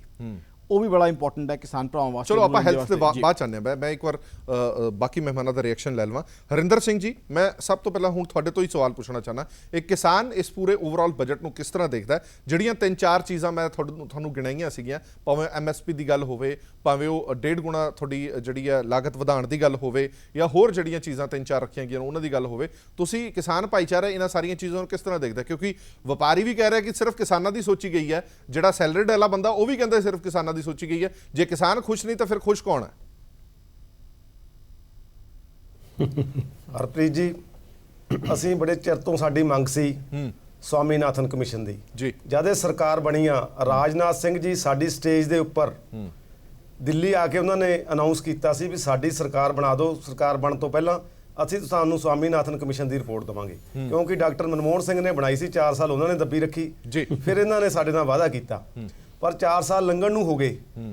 ਜਦ 2 ਸਾਲ ਪਹਿਲਾਂ ਅਸੀਂ ਪੁੱਛਿਆ ਇਹਨਾਂ ਨੂੰ ਵੀ ਸਾਡੀ ਸਵਾਮੀਨਾਥਨ ਕਮਿਸ਼ਨ ਦੀ ਰਿਪੋਰਟ, ਉਦੋਂ ਮੋਦੀ ਜੀ ਮੁੱਕਰ ਕੇ ਕਹਿੰਦੇ ਜੀ ਦੇਸ਼ 'ਚ ਉਥਲ-ਪੁਥਲ ਹੋ ਜੂ, ਅਸੀਂ ਤਾਂ ਇਹ ਰੋਪ ਦੇ ਹੀ ਨਹੀਂ ਸਕਦੇ, ਗਰੀਬ ਮਰ ਜੂ, ਕਿੱਥੋਂ ਖਿਲਾਵਾਂਗੇ। ਅੱਜ ਜਦ ਚੋਣਾਂ ਨੇੜੇ ਆ ਗਈਆਂ, ਅੱਜ ਜਿਹੜਾ 1.5 ਗੁਣਾ ਕਹਿੰਦੇ ਆ, ਉਹ ਵੀ ਸਵਾਮੀਨਾਥਨ ਵੀ ਇਹੀ ਕਹਿੰਦਾ ਸੀ ਵੀ 1.5 ਗੁਣਾ ਦਿਓ। ਕੋਈ ਐਡੀ ਗੱਲ ਨਹੀਂ MSP ਕੱਢਣ ਦੀ, ਅਸੀਂ ਸਵਾਗਤ ਕਰਦੇ ਹਾਂ ਜੇ ਦੇ ਦੇਣ ਇਹ ਸਾਨੂੰ, ਪਰ ਉਹ ਕਿਵੇਂ ਕੱਢਣੀ ਆ? ਉਹ ਯੂਨੀਵਰਸਿਟੀਆਂ ਬੈਠੀਆਂ ਸਾਡੇ ਕੋਲ, ਪੰਜਾਬ ਐਗਰੀਕਲਚਰ ਯੂਨੀਵਰਸਿਟੀ ਲੁਧਿਆਣੇ ਬੈਠੀ ਆ, ਉਹ ਤੋਂ ਇਹ ਕਢਵਾ ਲੈਣ। ਸਾਰੇ ਚਲੋ ਮੋਟੀ ਜੀ ਗੱਲ ਸਟੇਟਾਂ ਦੇ ਵਿੱਚ ਮੋਟੀ ਜੀ ਗੱਲ ਯੂਨੀਵਰਸਿਟੀਆਂ ਹਰਿੰਦਰ ਨੇ। ਸਿੰਘ ਜੀ ਮੋਟੀ ਉਹ ਜੀ ਤੋਂ ਗੱਲ ਇਹ ਕਰਵਾ ਹੈ ਸਕਦੇ ਨੇ। ਕਿ ਸਰਕਾਰ ਦੇ ਇਸ ਐਲਾਨ ਤੋਂ ਤੁਸੀਂ ਖੁਸ਼ ਹੋ 1.5 ਗੁਣਾ ਦੀ ਜਿਹੜੀ ਗੱਲ ਕੀਤੀ ਜਾ ਰਹੀ ਹੈ ਐਮਐਸਪੀ ਤੈਅ ਕਰਨ ਦੀ ਗੱਲ ਕੀਤੀ ਜਾ ਰਹੀ ਹੈ ਕੀ ਤੁਹਾਨੂੰ ਲੱਗਦਾ ਹੈ ਕਿ ਕਿਸਾਨ ਭਾਈਚਾਰਾ ਬਚ ਸਕਦਾ ਹੈ ਜੇਕਰ ਇਹ ਸਹੀ ਤਰ੍ਹਾਂ ਤੇ ਇੰਪਲੀਮੈਂਟੇਸ਼ਨ ਇਹਦੀ ਹੋ ਜਾਂਦੀ ਹੈ? ਅਸੀਂ ਖੁਸ਼ ਹਾਂ ਜੀ ਜੇ ਲਾਗੂ ਹੋ ਜਾਂਦਾ। ਚਲੋ, ਪਰ ਠੀਕ ਉਹ ਹੈ। ਨਾ ਹੋਵੇ ਵੀ ਪੰਜਾਬ ਸਰਕਾਰ ਵਾਂਗੂ ਉਹਨਾਂ ਨੇ ਵੀ ਸਾਰੇ ਕਰਜ਼ੇ ਮਾਫ ਕਰਤੇ ਸੀ, ਮੁੜ ਕੇ ਉਹ ਕਰਜ਼ਾ ਵੀ ਸਾਡਾ ਕੋਈ ਮਾਫ ਚਲੋ ਨਹੀਂ ਇਹ ਹੋਇਆ। ਤਾਂ ਮੁੜ ਕੇ ਇਹ ਹਰਿੰਦਰ ਸਿੰਘ ਜੀ ਦੋਵਾਂ ਚੀਜ਼ਾਂ 'ਚ ਫਰਕ ਹੈ। MSP ਦੇ ਨਹੀਂ ਸਕਦੇ, ਦੋਵਾਂ ਇਹ ਚੀਜ਼ਾਂ 'ਚ ਨਹੀਂ ਕਰ ਹਰਿੰਦਰ ਸਿੰਘ ਸਕਦੇ। ਜੀ ਫਰਕ ਇਹ ਹੈ ਕਿ ਉਹ ਚੋਣ ਮੈਨੀਫੈਸਟੋ ਦਾ ਵਾਅਦਾ ਸੀ, ਇਹ ਬਜਟ ਦੇ ਵਿੱਚ ਐਲੋਕੇਸ਼ਨ ਰੱਖੀ ਗਈ ਹੈ, ਦੋਵਾਂ ਦੇ ਵਿੱਚ ਫਰਕ ਹੈ। ਦੂਆ ਸਾਹਿਬ ਸਾਡੇ ਨਾਲ ਮੌਜੂਦ ਨੇ। ਦੂਆ ਸਾਹਿਬ ਤੁਸੀਂ ਇਸ ਫੀਲਡ ਦੇ ਮਾਹਰ ਹੋ ਔਰ ਬੜੇ ਸਾਰੇ ਬਜਟ ਤੁਸੀਂ ਦੇਖੇ ਵੀ ਨੇ ਔਰ ਜਿਹੜੇ ਕਿਸਾਨਾਂ ਦੇ ਮਨਾਂ ਦੇ ਵਿੱਚ ਜਿਹੜੀ ਇਹ ਚਿੰਤਾ ਹੈਗੀ ਹੈ ਕਿ ਤੁਸੀਂ ਵਾਅਦਾ ਤਾਂ ਕਰ ਰਹੇ ਹੋ ਪਰ ਜਿਹੜੀ ਉਹਦੀ ਇੰਪਲੀਮੈਂਟੇਸ਼ਨ ਹੈ ਉਹ ਹੋਏਗੀ ਕਿ ਨਹੀਂ ਹੋਏਗੀ। ਜੇ ਪੰਜਾਬ ਸਰਕਾਰ ਨੇ ਸਾਰਾ ਕਰਜ਼ਾ ਮਾਫ ਕਰਨ ਦੀ ਗੱਲ ਕੀਤੀ ਸੀ ਉਹ ਨਹੀਂ ਕਰ ਪਾ ਰਹੀ, ਕਿਤੇ ਇਹ ਵੀ ਵਾਅਦਾ ਜਿਹੜਾ ਇਹ ਸ਼ਗੂਫਾ ਤਾਂ ਨਹੀਂ ਰਹਿ ਜਾਏਗਾ? Harpreet ji I will like to take you back. ਮੈਂ ਤੁਹਾਨੂੰ ਥੋੜਾ ਜਿਹਾ ਪਿੱਛੇ ਖਿੱਚਾਂਗਾ। ਜੀ ਜੀ ਤੁਸੀਂ ਪਹਿਲਾ ਬਜਟ ਈਅਰ ਇਸ ਗਵਰਨਮੈਂਟ ਦਾ ਚੁੱਕ ਲਓ ਤੇ ਚੌਥੇ ਸਾਲ ਤੱਕ ਆ ਜਾਓ। ਅੱਜ ਇਹ ਚੌਥਾ ਬਜਟ ਹੈ, right? If you take that, ਤੁਸੀਂ ਇਹ ਦੇਖੋ ਕਿ ਯੂਟਿਲਾਈਜੇਸ਼ਨ ਵਰਸਸ ਐਲੋਕੇਸ਼ਨ ਐਗਰੀਕਲਚਰ ਦੇ ਵਿੱਚ 40 ਤੋਂ 50% ਤੋਂ ਜ਼ਿਆਦਾ ਨਹੀਂ ਹੈਗੀ ਜੇ। ਅਗਰ ਉਸ ਪ੍ਰੀਮਾਈਸ ਤੇ ਅਸੀਂ ਲੈ ਕੇ ਚੱਲੀਏ, ਇਸ ਐਲੋਕੇਸ਼ਨ ਦਾ ਕੀ ਫਾਇਦਾ ਹੈ ਅਗਰ ਇਹ ਯੂਟਿਲਾਈਜੇਸ਼ਨ ਨਹੀਂ ਹੋਏਗੀ? ਸੋ ਐਲੋਕੇਸ਼ਨ ਦਾ ਮਤਲਬ ਇਹ ਨਹੀਂ ਹੈਗਾ ਕਿ ਤੁਸੀਂ ਬਜਟ ਦੇ ਵਿੱਚ ਐਲੋਕੇਟ ਕਰਤਾ ਤੇ ਉਹ ਯੂਟਿਲਾਈਜ਼ ਹੋ ਜਾਏਗਾ। ਸੈਕੰਡਲੀ, ਮੈਂ ਜਿੰਦਲ ਸਾਹਿਬ ਨਾਲ ਬਿਲਕੁਲ ਮੁਤਫਿਕ ਹਾਂ। ਮੇਰੀ ਇੰਡਸਟਰੀ ਫਾਰਮਾਸਿਊਟੀਕਲ ਇੰਡਸਟਰੀ ਦੇ ਵਿੱਚ ਵੀ DPC ਔਰ drug price control order plus NPPA ਜਿਹਨੂੰ ਹੁਣ ਕਹਿੰਦੇ ਆ ਨੈਸ਼ਨਲ ਫਾਰਮਾਸਿਊਟੀਕਲ ਪ੍ਰਾਈਸਿੰਗ ਏਜੰਸੀ, ਜਿਹਦਾ ਮੈਂ ਮੈਂਬਰ ਵੀ ਹੈਗਾ ਇੰਡਸਟਰੀ ਦੀ ਸਾਈਡ ਤੋਂ, ਉੱਥੇ ਵੀ ਉਹਨਾਂ ਨੇ 3-4 ਸਾਲ ਪਹਿਲੇ ਇਹਨੂੰ ਸਟੱਡੀ ਕੀਤਾ ਸੀ ਚੰਗੀ ਤਰ੍ਹਾਂ। ਵੇਟਡ ਐਵਰੇਜ ਕਿਸ ਤਰ੍ਹਾਂ ਲਈ ਜਾਏ, ਓਵਰਹੈਡਸ ਨੂੰ ਕਿਦਾਂ ਉਸ ਦੇ ਉੱਤੇ ਟੌਪ ਅਪ ਕੀਤਾ ਜਾਏ। ਸੇਮ ਚੀਜ਼ ਉਹੀ ਸਰਕਾਰ ਹੈ, ਇਹਨਾਂ ਨੂੰ ਕਰਨੀ ਚਾਹੀਦੀ ਸੀ MSP ਨੂੰ ਇਸਟੈਬਲਿਸ਼ ਕਰਨ ਵਾਸਤੇ। ਬਿਲਕੁਲ ਤੁਹਾਡੇ ਨਾਲ ਮੁਤਫਿਕ ਹਾਂ ਜੀ ਕਿ ਯੂਨੀਵਰਸਿਟੀਜ਼ ਤੋਂ ਇਨਪੁਟ ਕਾਸਟ ਲਈ ਜਾਏ, ਗਵਰਨਮੈਂਟ ਟੂ ਗਵਰਨਮੈਂਟ ਇੱਕ ਵੇਟਡ ਐਵਰੇਜ ਬਣਾਇਆ ਜਾਏ। ਇਹ ਘੱਟ ਤੋਂ ਘੱਟ ਤੁਹਾਨੂੰ 3 ਤੋਂ 6 ਮਹੀਨੇ ਲੱਗਣਗੇ, ਤਦ ਤੱਕ ਸਾਡਾ ਕਿਸਾਨ ਕਿੱਥੇ ਜਾਏਗਾ? ਇਹ ਬੜਾ ਵੱਡਾ ਕੁਐਸਚਨ ਹੈ। ਸੈਕੰਡਲੀ ਆ ਜਾਓ ਤੁਸੀਂ ਫੂਡ ਪ੍ਰੋਸੈਸਿੰਗ ਇੰਡਸਟਰੀ। ਅੱਜ ਟੋਟਲ ਅਗਰ ਤੁਸੀਂ ਦੇਖੋ ਸਾਈਜ਼ ਫੂਡ ਪ੍ਰੋਸੈਸਿੰਗ ਇੰਡਸਟਰੀ ਦੇ ਗਲੋਬਲ, ਉਹ ਹੈਗਾ ਜੇ $500 ਬਿਲੀਅਨ, ਰਾਈਟ? ਠੀਕ ਹੈ। ਅਗਰ 500 ਬਿਲੀਅਨ ਹੈ, ਇੰਡੀਆ ਦਾ ਸ਼ੇਅਰ ਕਿੰਨਾ ਹੈ? 1.5%। ਅਗਰ ਤੁਸੀਂ ਫਾਰਮਾਸਿਊਟੀਕਲਸ ਦੇਖੋ, ਇੱਕ ਕੰਪੈਰੀਜ਼ਨ ਦੇ ਰਿਹਾ ਤੁਹਾਨੂੰ, ਸਾਡਾ ਸ਼ੇਅਰ ਜਿਹੜਾ ਹੈ ਜੈਨਰਿਕ ਡਰੱਗਸ ਦੇ ਵਿੱਚ ਇਜ਼ ਅ ਸਟੈਗਰਿੰਗ 22%, ਰਾਈਟ? ਉਹ ਚੀਜ਼ ਜਦੋਂ ਤੁਸੀਂ ਮਿਨਿਸਟਰੀ ਬਣਾਈ, ਇਹ ਮਿਨਿਸਟਰ ਇੱਥੋਂ ਲਿਆ ਗਿਆ, ਰਾਈਟ? ਉਹ ਕਿਉਂ ਨਹੀਂ ਵਧ ਰਹੀ ਹੈਗੀ? 8% ਗਰੋਥ ਕੋਈ ਬੜੀ ਡਰਾਮੈਟਿਕ ਗਰੋਥ ਨਹੀਂ ਹੈਗੀ। ਪਲੱਸ ਮੈਂ ਉਸ 8% ਨੂੰ ਕੁਐਸਚਨ ਕਰਾਂਗਾ। ਗੱਲ ਇਹ ਹੈ ਕਿ ਬਾਕੀ ਫੰਡਾਮੈਂਟਲ ਕੀ ਲਿਆ ਗਿਆ? ਕਿਸੇ ਮਹਿਕਮੇ ਨੂੰ ਇੰਨਾ ਕੁਝ ਨਹੀਂ ਮਿਲਿਆ। ਜੇਕਰ ਇਸ ਮਹਿਕਮੇ ਨੂੰ ਮਿਲਿਆ ਤਾਂ ਇਹ ਸੋਚਿਆ ਜਾ ਸਕਦਾ ਹੈ ਕਿ ਇਸ ਮਹਿਕਮੇ ਨੂੰ ਕਿਉਂ ਦਿੱਤਾ ਗਿਆ, ਫੋਕਸ ਕਿਉਂ ਕੀਤਾ ਜਾ ਰਿਹਾ ਹੈ, ਜਿਸ ਦਾ ਡਾਇਰੈਕਟ ਕਨੈਕਸ਼ਨ ਐਗਰੀਕਲਚਰ ਨਾਲ ਹੈ, ਕਿਸਾਨ ਦੇ ਨਾਲ। ਮੈਂ ਇੱਥੇ ਕੁਝ ਬੋਲਣਾ ਚਾਹੁੰਦਾ ਹਾਂ ਦੂਆ ਸਾਹਿਬ, ਇੱਕ ਮਿੰਟ ਮੈਂ ਤੁਹਾਨੂੰ ਵਿੱਚ ਡਿਸਟਰਬ ਕਰ ਰਿਹਾ। ਇੱਕ ਮਿੰਟ ਆਪਾਂ ਇਹਨਾਂ ਦਾ ਲੈ ਲਈਏ ਜਿੰਦਲ ਸਾਹਿਬ ਦਾ, ਫਿਰ ਤੁਸੀਂ ਜਵਾਬ ਦੇ ਦਿਓ। Dua Sahib, you have presented a very good analysis, I appreciate that. ਹੁਣ ਫੂਡ ਪ੍ਰੋਸੈਸਿੰਗ ਵਾਸਤੇ ਜਿਹੜਾ ਮੇਰਾ ਓਪੀਨੀਅਨ ਹੈ ਕਿਉਂ ਦਿੱਤਾ ਗਿਆ, ਕਿਉਂਕਿ ਫੂਡ ਪ੍ਰੋਸੈਸਿੰਗ ਇੰਡਸਟਰੀ ਜਿਹੜੀ ਮਿਨਿਸਟਰੀ ਹੈ that is a star performing ministry. ਮੇਰੀ ਆਰਗੇਨਾਈਜੇਸ਼ਨ akashjindal.in ਇੱਥੇ ਸਾਰੀ ਮਿਨਿਸਟਰੀ ਦੀ ਪਰਫਾਰਮੈਂਸ ਐਨਾਲਾਈਜ਼ ਕਰਦੀ ਹੈ ਤੇ ਫੂਡ ਜਿਹੜੀ ਹੈ ਫੂਡ ਪ੍ਰੋਸੈਸਿੰਗ ਮਿਨਿਸਟਰੀ ਨੇ ਬਹੁਤ ਵਧੀਆ ਕੰਮ ਕੀਤਾ ਹੈ। ਵਰਲਡ ਫੂਡ ਇੰਡੀਆ, ਆਈ ਸਟਿਲ ਰਿਮੈਂਬਰ ਕਿੰਨਾ ਫਲॉलेस ਇਵੈਂਟ ਹੋਇਆ ਸੀ ਤੇ ਉਸ ਇਵੈਂਟ ਦੀ ਸਾਰੇ ਕਿਤੇ ਤਾਰੀਫ ਹੋਈ ਸੀਗੀ। ਸਵਾਮੀ ਰਾਮਦੇਵ ਜੀ ਸੀ, ਮੈਂ ਉੱਥੇ ਸੀਗਾ। ਤਾਂ ਫੂਡ ਪ੍ਰੋਸੈਸਿੰਗ ਮਿਨਿਸਟਰੀ ਜਿਸ ਤਰੀਕੇ ਨਾਲ ਚੱਲ ਰਹੀ ਹੈ ਤੇ ਜਿਸ ਤਰੀਕੇ ਨਾਲ ਐਪਰੀਸੀਏਸ਼ਨ ਉਹਦੀ ਦਿੱਲੀ ਦੇ ਵਿੱਚ ਹਰ ਆਰਗੇਨਾਈਜੇਸ਼ਨ ਦੇ ਵਿੱਚ ਜਾਂ ਮੈਂ ਮੀਟਸ ਦੇ ਵਿੱਚ ਜਾਣਾ ਹੁੰਦੀ ਹੈ, ਤਾਂ ਆਈ ਥਿੰਕ ਉਹ ਡਿਜ਼ਰਵ ਕਰਦੀ ਸੀ। ਨਾਲ ਕੀ ਹੈ, ਇੱਕ ਤਾਂ ਇਹ ਜਿਹੜੀ ਹੈ ਉਹ ਤਾਂ ਠੀਕ ਹੈ, ਪਰ ਉਹਦਾ ਫਾਇਦਾ ਪੰਜਾਬ ਨੂੰ ਕਿਸ ਤਰ੍ਹਾਂ ਦਾ ਉਹ ਸਮਝਾ ਦਿਓ। ਮੈਂ ਉਹ ਯਾਰ ਦੇਖੋ ਹੁੰਦਾ ਕੀ ਹੈ, ਸਾਡਾ ਕਿਸਾਨ ਭਰਾ ਖੂਨ ਪਸੀਨਾ ਇੱਕ ਕਰਕੇ ਪੈਦਾਵਾਰ ਕਰਦਾ, ਕਿੰਨੇ ਰਿਸਕ ਲੈਂਦਾ, ਸਵੇਰੇ 3 ਵਜੇ ਉੱਠਦਾ, ਕਿਸ ਤਰੀਕੇ ਨਾਲ ਕੰਮ ਕਰਦਾ, ਸਾਰੇ ਜਾਣਦੇ ਆ। ਉਹ ਤੋਂ ਬਾਅਦ ਉਹਨੂੰ ਉਚਿਤ ਮੁੱਲ ਜਿਹੜਾ ਹੈ ਆਪਣੇ ਪ੍ਰੋਡਕਟ ਦਾ ਨਹੀਂ ਮਿਲਦਾ। ਸਾਡੇ ਕਿਸਾਨ ਆਰਗੇਨਾਈਜੇਸ਼ਨ ਦੇ ਭਰਾ ਸਾਡੇ ਆਲਰੇਡੀ ਗੱਲ ਕਰ ਰਹੇ ਸੀਗੇ ਕਿ ਉਹਨੂੰ ਕੀ ਮਿਲੇਗਾ ਕਿ ਨਹੀਂ, ਹਲੇ ਜਿਹੜਾ ਹੈ ਕਲੈਰਿਟੀ ਨਹੀਂ ਹੈ, ਹਲੇ ਕੁਝ ਸਸਪੀਸ਼ਨ ਹੈ, ਸਕੈਪਟਿਸਿਜ਼ਮ ਹੈ। ਤਾਂ ਫੂਡ ਪ੍ਰੋਸੈਸਿੰਗ ਨਾਲ ਕੀ ਹੋਏਗਾ, ਉਹਨੂੰ ਉਹਦੀ ਜਿਹੜੀ ਫਸਲ ਹੈ, ਜਿਹੜੀ ਆਊਟਪੁੱਟ ਹੈ, ਉਹਨੂੰ ਕੈਸ਼ ਦੇ ਵਿੱਚ ਉਹਦੀ ਪ੍ਰੋਪਰ ਰਿਅਲਾਈਜੇਸ਼ਨ ਮਿਲ ਜਾਏਗੀ, ਕਿਉਂਕਿ ਜਦੋਂ ਫੂਡ ਪ੍ਰੋਸੈਸਿੰਗ ਹੋਏਗੀ he will get proper value in cash. ਇਹਦੇ ਨਾਲ ਸਭ ਤੋਂ ਵੱਡਾ ਪਰਪਸ ਕੀ ਸਰਵ ਹੋਏਗਾ, ਕਿਸਾਨ ਭਰਾ ਨੇ ਜਿਹੜੀ ਖੂਨ ਪਸੀਨੇ ਨਾਲ ਆਪਣੀ ਫਸਲ ਉਗਾਈ ਹੈ ਉਹਦੇ ਵਿੱਚ ਉਹਨੂੰ ਉਹਦੀ ਕੀਮਤ ਮਿਲ ਜਾਏਗੀ। ਅਸੀਂ ਕਿਸਾਨ ਭਰਾ ਅੰਨਦਾਤਾ ਨੂੰ ਪ੍ਰੋਪਰਲੀ ਰਿਵਾਰਡ ਮੈਂ ਚੱਡਾ ਸਾਹਿਬ ਜਾਂਦੇ ਜਾਂਦੇ ਤੁਹਾਡੇ ਤੋਂ ਇੱਕ ਰਿਐਕਸ਼ਨ ਲੈਣਾ ਚਾਹਨਾ, ਕਿਉਂਕਿ ਮੈਨੂੰ ਇੱਕ ਬ੍ਰੇਕ ਤੇ ਜਾਣਾ ਪਏਗਾ। ਐਗਰੀਕਲਚਰ ਨੂੰ ਜਿਸ ਤਰ੍ਹਾਂ ਫੋਕਸ ਕੀਤਾ ਗਿਆ ਇਸ ਬਜਟ ਦੇ ਵਿੱਚ, ਔਰ ਪਿਛਲੀ ਡਿਬੇਟ ਦੇ ਵਿੱਚ ਤੁਸੀਂ ਕਿਹਾ ਸੀ ਕਿ ਇਹ ਬਜਟ ਜਿਹੜਾ ਹੁੰਦਾ ਇਹਦੀਆਂ ਜਿਹੜੀਆਂ ਨੀਤੀਆਂ ਨੇ ਉਹਨਾਂ ਨੂੰ ਸਮਝਣ ਨੂੰ ਥੋੜਾ ਟਾਈਮ ਲੱਗਦਾ ਹੈ, ਲੌਂਗ ਪ੍ਰੋਸੈਸ ਹੁੰਦਾ, ਪਰ ਫਾਇਦੇ ਬੜੇ ਮੋਟੇ ਹੁੰਦੇ ਨੇ। ਚੱਡਾ ਸਾਹਿਬ ਕੀ ਸੁਧਰੇਗੀ ਕਿਸਾਨੀ ਦੀ ਦਸ਼ਾ? ਦੇਖੋ ਮੈਂ ਜਿਹੜਾ ਕਹਿੰਦਾ ਵੀ ਇਹ ਬੜਾ ਬੋਲਡ ਸਟੈਪ ਹੈ ਜਿਹੜਾ ਮਿਨੀਮਮ ਸਪੋਰਟ ਪ੍ਰਾਈਸ ਜਿਹੜਾ 1.5 ਗੁਣਾ ਕਰਨਾ, ਪਰ ਜਿਹੜਾ ਮੈਂ ਉਹਨਾਂ ਨਾਲ ਬਿਲਕੁਲ ਸਹਿਮਤ ਹਾਂ ਆਕਾਸ਼ ਜਿੰਦਲ ਜੀ ਨਾਲ ਵੀ, ਜਿਹੜਾ ਮਿਨੀਮਮ ਸਪੋਰਟ ਪ੍ਰਾਈਸ ਜਿਹੜਾ ਸਵਾਮੀਨਾਥਨ ਜੀ ਰਿਪੋਰਟ ਹੈਗੀ ਹੈ ਕਮਿਸ਼ਨ ਦੀ, ਉਹਦੇ 'ਚ ਕਈ ਚੀਜ਼ਾਂ ਹੈਗੀਆਂ, ਐਲੀਮੈਂਟਸ ਹੈਗੇ ਨੇ। ਉਹਨਾਂ ਨੇ ਮਸ਼ੀਨਰੀ ਦੀ ਵੀ ਡੈਪਰੀਸੀਏਸ਼ਨ ਲਈ ਜਿੰਜ ਇੰਡਸਟਰੀ ਨਾਲ ਕਰਨਾ ਹੈਗਾ, ਔਰ ਇੱਥੇ ਜਿਹੜਾ ਹੈਗਾ ਇਹਨਾਂ ਨੂੰ ਬੜਾ ਉਹ ਹੋਏਗਾ, ਮੁਸ਼ਕਲ ਹੈਗਾ ਵੀ ਮਿਨੀਮਮ ਸਪੋਰਟ ਪ੍ਰਾਈਸ ਕਿਸ ਤਰ੍ਹਾਂ ਕਰਨੀ ਹੈ। That will be a challenge. ਔਰ ਮੈਂ 3-4 ਚੀਜ਼ਾਂ ਕਹਿਣਾ ਚਾਹੁੰਦਾ। ਪਹਿਲੀ ਚੀਜ਼ ਜਿਹੜੀ ਐਜੂਕੇਸ਼ਨ ਜਿਹੜੀ ਹੈਗੀ ਹੈ, ਫਾਰਮਰ ਨੂੰ ਐਜੂਕੇਟਡ ਔਰ ਟ੍ਰੇਨਿੰਗ ਜਿਹੜੀ ਬਹੁਤ ਜ਼ਰੂਰੀ ਹੈ ਅਗਰ ਅਸੀਂ ਇਹ ਚੀਜ਼ ਨੂੰ ਪ੍ਰਮੋਟ ਕਰਨਾ ਚਾਹੁੰਦੇ ਹਾਂ। ਕਿਉਂਕਿ ਮੈਂ ਪਹਿਲਾਂ ਵੀ ਕਿਹਾ ਟੰਡਨ ਕਮੇਟੀ ਰਿਪੋਰਟ 1980 ਚ ਬਣੀ ਸੀਗੀ, ਉਹਨਾਂ ਨੇ ਵੀ ਇਹ ਕਿਹਾ ਸੀ ਵੀ ਇਹ ਜਿਹੜੀ ਹੈ ਅਸੀਂ ਪ੍ਰਮੋਟ ਕਰਨੀ ਚਾਹੀਦੀ ਹੈ। ਦੂਜੀ ਚੀਜ਼ ਐਜੂਕੇਸ਼ਨ ਲਈ ਟ੍ਰੇਨਿੰਗ, ਫਾਰਮਰ ਜਿਹੜੇ ਟ੍ਰੇਨਡ ਨਹੀਂ ਹੈਗੇ, ਟ੍ਰੇਨਿੰਗ ਜਿਹੜੀ ਬੜੀ ਜ਼ਰੂਰੀ ਹੈ। ਔਰ ਦੂਜੀ ਚੀਜ਼ ਜਿਹੜਾ ਇਨਫਰਾਸਟ੍ਰਕਚਰ ਜਿਹੜਾ ਹੈਗਾ, ਜਿਹੜਾ ਕੋਲਡ ਸਟੋਰੇजेस ਜਿਹੜੇ ਹੈਗੇ ਨੇ, ਇੰਡਸਟਰੀ ਦੀ ਅਸੀਂ ਗੱਲ ਕਰਦੇ, ਐਗਰੋ ਇੰਡਸਟਰੀ ਦੀ ਗੱਲ ਕਰਦੇ ਹਾਂ ਪ੍ਰਮੋਟ ਕਰਨ ਦੀ, ਪਰ ਸਾਨੂੰ ਜਿਹੜਾ ਇਨਫਰਾਸਟ੍ਰਕਚਰ ਪਾਵਰ ਜਿਹੜਾ ਹੈਗਾ, ਕਿਉਂਕਿ ਹਜੇ ਵੀ ਸਾਡੀ 50% ਜਿਹੜੀ ਐਗਰੀਕਲਚਰ ਪ੍ਰੋਡਿਊਸ ਹਜੇ ਵੀ ਮੌਨਸੂਨ ਉੱਤੇ ਡਿਪੈਂਡ ਕਰਦੀ ਹੈ। ਸਾਨੂੰ ਕੁਆਲਿਟੀ ਮੇਨਟੇਨ ਕਰਨ ਲਈ ਵੀ ਸਾਨੂੰ ਕੀ ਹੈਗਾ, that's very big challenge for us. Infrastructure, connectivity with the market. ਤੀਜੀ ਚੀਜ਼ ਜਿਹੜੀ ਹੈਗੀ ਰਿਸਰਚ। ਮੈਨੂੰ ਲੱਗਦਾ ਵੀ ਜਿਹੜੀਆਂ ਇੰਸਟੀਟਿਊਸ਼ਨਸ ਹੈਗੀਆਂ, ਜਿਹੜੀਆਂ ਇੱਥੇ ਜਿਹੜੀਆਂ ਐਕਸਟੈਂਸ਼ਨ ਸੈਂਟਰਸ ਹੈਗੇ ਨੇ, ਪੰਜਾਬ ਐਗਰੀਕਲਚਰ ਯੂਨੀਵਰਸਿਟੀਜ਼, ਇਹਨਾਂ ਨਾਲ ਐਕਸਟੈਂਸਿਵਲੀ ਰਿਸਰਚ ਕਰਨੀ ਜਿਹੜੀ ਹੈਗੀ ਬਹੁਤ ਜ਼ਰੂਰੀ ਹੈਗੀ ਹੈ। ਔਰ ਚੌਥੀ ਚੀਜ਼ ਜਿਹੜੀ ਹੈਗੀ ਹੈ, ਅਸੀਂ ਐਗਰੋ ਪ੍ਰੋਸੈਸ ਇੰਡਸਟਰੀ ਦੀ ਗੱਲ ਕਰਦੇ ਹਾਂ, ਐਂਟਰਪ੍ਰੈਨਿਓਰਸ਼ਿਪ। ਸਾਨੂੰ ਜਿਹੜਾ ਕਿਸਾਨਾਂ ਨੂੰ ਐਂਟਰਪ੍ਰੈਨਿਓਰਸ਼ਿਪ ਦੇ ਸਕਿੱਲ ਸਿਖਾਣੇ, ਇਹ ਜਿਹੜੀ ਟ੍ਰੇਨਿੰਗ ਹੈਗੀ ਹੈ, ਇਹ ਬਹੁਤ ਜ਼ਰੂਰੀ ਹੈ। ਐਗਰੋ ਪ੍ਰੋਸੈਸ ਇੰਡਸਟਰੀ ਨਾਲ ਵੈਲਿਊ ਐਡੀਸ਼ਨ ਜ਼ਿਆਦਾ ਹੋਏਗੀ, ਕਿਉਂਕਿ ਜਿਹੜੀ ਵੀ ਕਣਕ ਹੈਗੀ ਹੈ ਵੇਸਟ ਹੁੰਦੀ ਹੈ। ਅੱਜ ਦੀ ਡੇਟ 'ਚ ਵੀ ਸਾਡੀ ਇੰਨੀ ਜ਼ਿਆਦਾ ਵੇਸਟੇਜ ਹੈਗੀ ਹੈ, ਨਾਲ ਸਾਡੇ ਕੋਲ ਕੋਲਡ ਸਟੋਰੇਜ ਹੈਗੇ ਨੇ।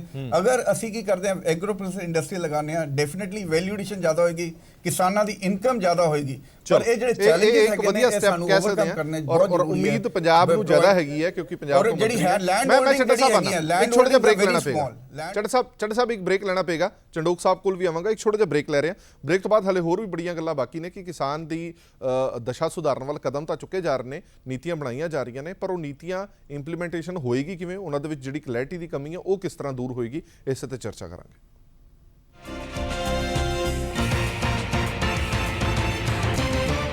ਬ੍ਰੇਕ ਤੋਂ ਬਾਅਦ ਦਰਸ਼ਕਾਂ ਦਾ ਇੱਕ ਵਾਰ ਫਿਰ ਤੋਂ ਸਵਾਗਤ ਹੈ। ਸਾਡੀ ਵਿਚਾਰ ਚਰਚਾ ਜਾਰੀ ਹੈ। ਸਾਡੇ ਨਾਲ ਖਾਸ ਮਹਿਮਾਨ ਵੀ ਜੁੜੇ ਹੋਏ ਨੇ। ਮੈਂ ਜਿੰਦਲ ਸਾਹਿਬ ਕੋਲ ਆਵਾਂਗਾ, ਪਰ ਇੱਕ ਮਿੰਟ ਮੈਨੂੰ ਚੰਡੋਕ ਸਾਹਿਬ ਕੋਲ ਜਾਣਾ ਪਏਗਾ। ਟਾਈਗਰ ਚੰਡੋਕ ਸਾਹਿਬ ਵੀ ਸਾਡੇ ਨਾਲ ਜੁੜੇ ਹੋਏ ਨੇ। ਚੰਡੋਕ ਸਾਹਿਬ, ਮੈਂ ਤੁਹਾਡੇ ਤੋਂ ਹੀ ਜਾਣਨਾ ਚਾਹੁੰਦਾ, ਹੁਣ ਜਿਸ ਦਿਨ ਬਜਟ ਆਇਆ ਸੀ ਉਸ ਦਿਨ ਤਾਂ ਬੜੀਆਂ ਸਾਰੀਆਂ ਚੀਜ਼ਾਂ ਸੀਗੀਆਂ ਕਿ ਜਿਹੜੀਆਂ ਸਮਝਣ ਦੀ ਜ਼ਰੂਰਤ ਹੈਗੀ ਸੀਗੀ। ਅੱਜ 24 ਘੰਟੇ ਤੋਂ ਵੱਧ ਦਾ ਸਮਾਂ ਹੋ ਗਿਆ। ਕੀ ਤੁਹਾਨੂੰ ਲੱਗਦਾ ਹੈ ਕਿ ਵਾਕਈ ਇਸ ਬਜਟ ਦਾ ਫੋਕਸ ਜਿਹੜਾ ਰਿਹਾ ਉਹ ਐਗਰੀਕਲਚਰ ਤੇ ਰੂਰਲ ਰਿਹਾ?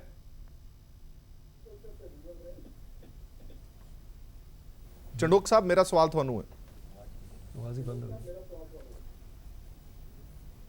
ਸਰ ਆਵਾਜ਼ ਨਹੀਂ ਆ ਰਹੀ ਜੀ। ਟਾਈਗਰ ਚੰਡੋਕ ਸਾਹਿਬ, ਮੇਰੀ ਆਵਾਜ਼ ਤੁਹਾਨੂੰ ਆ ਰਹੀ ਹੈ? ਮੇਰਾ ਸਵਾਲ ਤੁਹਾਨੂੰ ਇਹ ਹੈ ਕਿ ਇਹ ਜਿਹੜਾ ਬਜਟ ਹੈ, ਇਸ ਬਜਟ ਦਾ ਫੋਕਸ ਜਿਹੜਾ ਵਾਰ-ਵਾਰ ਇਹ ਕਿਹਾ ਜਾ ਰਿਹਾ ਹੈ ਕਿ ਐਗਰੀਕਲਚਰ ਤੇ ਰੂਰਲ ਏਰੀਆ ਜਿਹੜਾ ਉਹ ਇਹਨਾਂ ਦੋਵੇਂ ਸੈਕਟਰਾਂ ਨੂੰ ਸਿਰਫ ਫੋਕਸ ਕੀਤਾ ਗਿਆ। ਜੀ ਜ਼ਰੂਰ। ਦੇਖੋ ਜੀ, ਇਹਦੇ 'ਚ ਕੋਈ ਡਾਊਟ ਹੀ ਨਹੀਂ ਹੈਗਾ ਕਿ ਬਹੁਤ ਜ਼ਿਆਦਾ there has been lot of focus in agriculture ਤੇ ਵੈਲਫੇਅਰ ਸਕੀਮ ਦੇ ਉੱਤੇ ਕੀਤਾ ਗਿਆ। ਜਿਵੇਂ ਉਹ ਕਹਿ ਰਹੇ 50 ਕਰੋੜ ਜਿਹੜੀ ਤਕਰੀਬਨ 40-45% ਸਾਡੀ ਪੋਪੂਲੇਸ਼ਨ ਹੈ, ਉਹਦਾ ਵੈਲਫੇਅਰ ਥਰੂ ਹੈਲਥ ਕਰ ਲੈਣਗੇ। ਮੈਨੂੰ ਬਹੁਤ ਵੱਡਾ ਚੈਲੰਜ ਲੱਗਦਾ ਜੀ। ਔਰ ਦੂਜੀ ਜਿਹੜੀ ਇਹਨਾਂ ਨੇ ਫਾਰਮ ਇਨਕਮ ਦੀ ਵੀ ਗੱਲ ਕਹੀ ਹੈ, ਇਹਨਾਂ ਨੇ ਗੱਲ ਤਾਂ 2014 ਦਾ, ਇਹ 5ਵਾਂ ਬਜਟ ਹੈਗਾ ਜੇਟੀ ਸਾਹਿਬ ਦਾ, 14, 15, 16, 17 ਤੇ 18ਵਾਂ। ਉਹਨਾਂ ਨੇ ਪਹਿਲੇ ਬਜਟ 'ਚ ਕਿਹਾ ਸੀ ਕਿ 4 ਤੋਂ 5 ਸਾਲਾਂ 'ਚ ਅਸੀਂ ਕਾਰਪੋਰੇਟ ਟੈਕਸ ਨੂੰ ਰਿਡਿਊਸ ਕਰ ਦਾਂਗੇ ਫॉर ਇੰਟਾਇਰ ਇੰਡਸਟਰੀ। ਉਹ ਹਲੇ ਤੱਕ ਹੋਇਆ ਨਹੀਂ ਹੈ। ਉਹਦੇ 'ਚ ਉਹਨਾਂ ਦੀ ਅਨਾਉਂਸਮੈਂਟ ਆ ਜਾਂਦੀ ਕਿ ਅਸੀਂ 50% MSP ਦੇ ਦਾਂਗੇ, ਜਿਹਦਾ ਹਲੇ ਬੇਸ ਨਹੀਂ ਆਇਆ।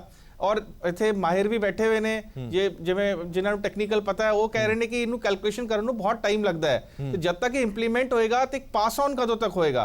ਦੂਜੀ ਗੱਲ ਇਹ ਹੈ ਕਿ ਜਿਵੇਂ ਸਰਕਾਰ ਦਾ ਇਸ ਵਾਰੀ ਫੋਕਸ ਰੂਰਲ ਏਰੀਆ 'ਚ ਲੱਗਦਾ, ਕੁਝ ਇਲੈਕਸ਼ਨਸ ਦੇ ਜਿਹੜੇ ਰਿਜ਼ਲਟਸ ਆ ਰਹੇ ਨੇ, ਮੈਨੂੰ ਲੱਗਦਾ ਹੋ ਸਕਦਾ ਉਹਨਾਂ ਨੂੰ ਉਹ ਵੀ ਦੇਖਣਾ ਪਿਆ ਹੋਏ। ਚਲੋ ਗਰੀਬਾਂ ਦਾ ਭਲਾ ਹੋਣਾ ਚਾਹੀਦਾ ਹੈ, ਮੈਨੂੰ ਲੱਗਦਾ ਕਾਰਨ ਜਿਹੜਾ ਮਰਜ਼ੀ ਹੋਵੇ। ਦੇ ਉੱਤੇ ਐਗਰੀਕਲਚਰ ਦੇ ਉੱਤੇ ਬਹੁਤ ਜ਼ਿਆਦਾ ਫੋਕਸ ਦਿੱਤਾ, ਅੱਛੀ ਚੀਜ਼ ਹੈ, ਹੋਣਾ ਵੀ ਚਾਹੀਦਾ ਹੈ, ਕਿਉਂਕਿ ਐਗਰੀਕਲਚਰ ਬਹੁਤ ਜ਼ਿਆਦਾ ਸਾਡਾ ਛੁੱਟਿਆ ਸੀ। ਜਿਵੇਂ ਹੁਣ ਗਵਰਨਮੈਂਟ ਕਹਿੰਦੀ ਹੈ 2022 ਚ ਅਸੀਂ ਡਬਲ ਕਰਨਾ ਹੈ, ਪਰ ਗਰਾਊਂਡ ਲੈਵਲ 'ਚ ਇੰਪਲੀਮੈਂਟੇਸ਼ਨ ਕਦੋਂ ਹੋਏਗੀ ਉਹ ਬੜਾ ਡਾਊਟਫੁਲ ਜਿਹਾ ਲੱਗਦਾ ਅੱਜ ਦੀ ਡੇਟ ਦੇ ਵਿੱਚ। ਠੀਕ ਹੈ ਜਿੰਦਲ ਸਾਹਿਬ, ਜਿਹੜੀ ਗੱਲ ਮੈਂ ਇਹ ਕਹਿ ਰਿਹਾ ਸੀਗਾ ਕਿ ਇਸ ਓਵਰਆਲ ਜਦੋਂ ਬਜਟ ਨੂੰ ਦੇਖਦੇ ਆ ਤਾਂ ਘੋਖ ਕੀਤੀ ਜਾਂਦੀ ਹੈ ਕਿ ਕਿੱਥੇ ਇਨਵੈਸਟਮੈਂਟ ਹੋਣੀ ਚਾਹੀਦੀ ਹੈ, ਕਿੱਥੇ ਪੈਸਾ ਲਗਾਉਣਾ ਚਾਹੀਦਾ, ਕਿਹੜੀਆਂ ਵੈਲਫੇਅਰ ਸਕੀਮਸ ਨੇ, ਕਿਹੜਾ ਡਿਪਾਰਟਮੈਂਟ ਹੈ ਜਿਹੜਾ ਉਹ ਕੰਮ ਕਰ ਰਿਹਾ।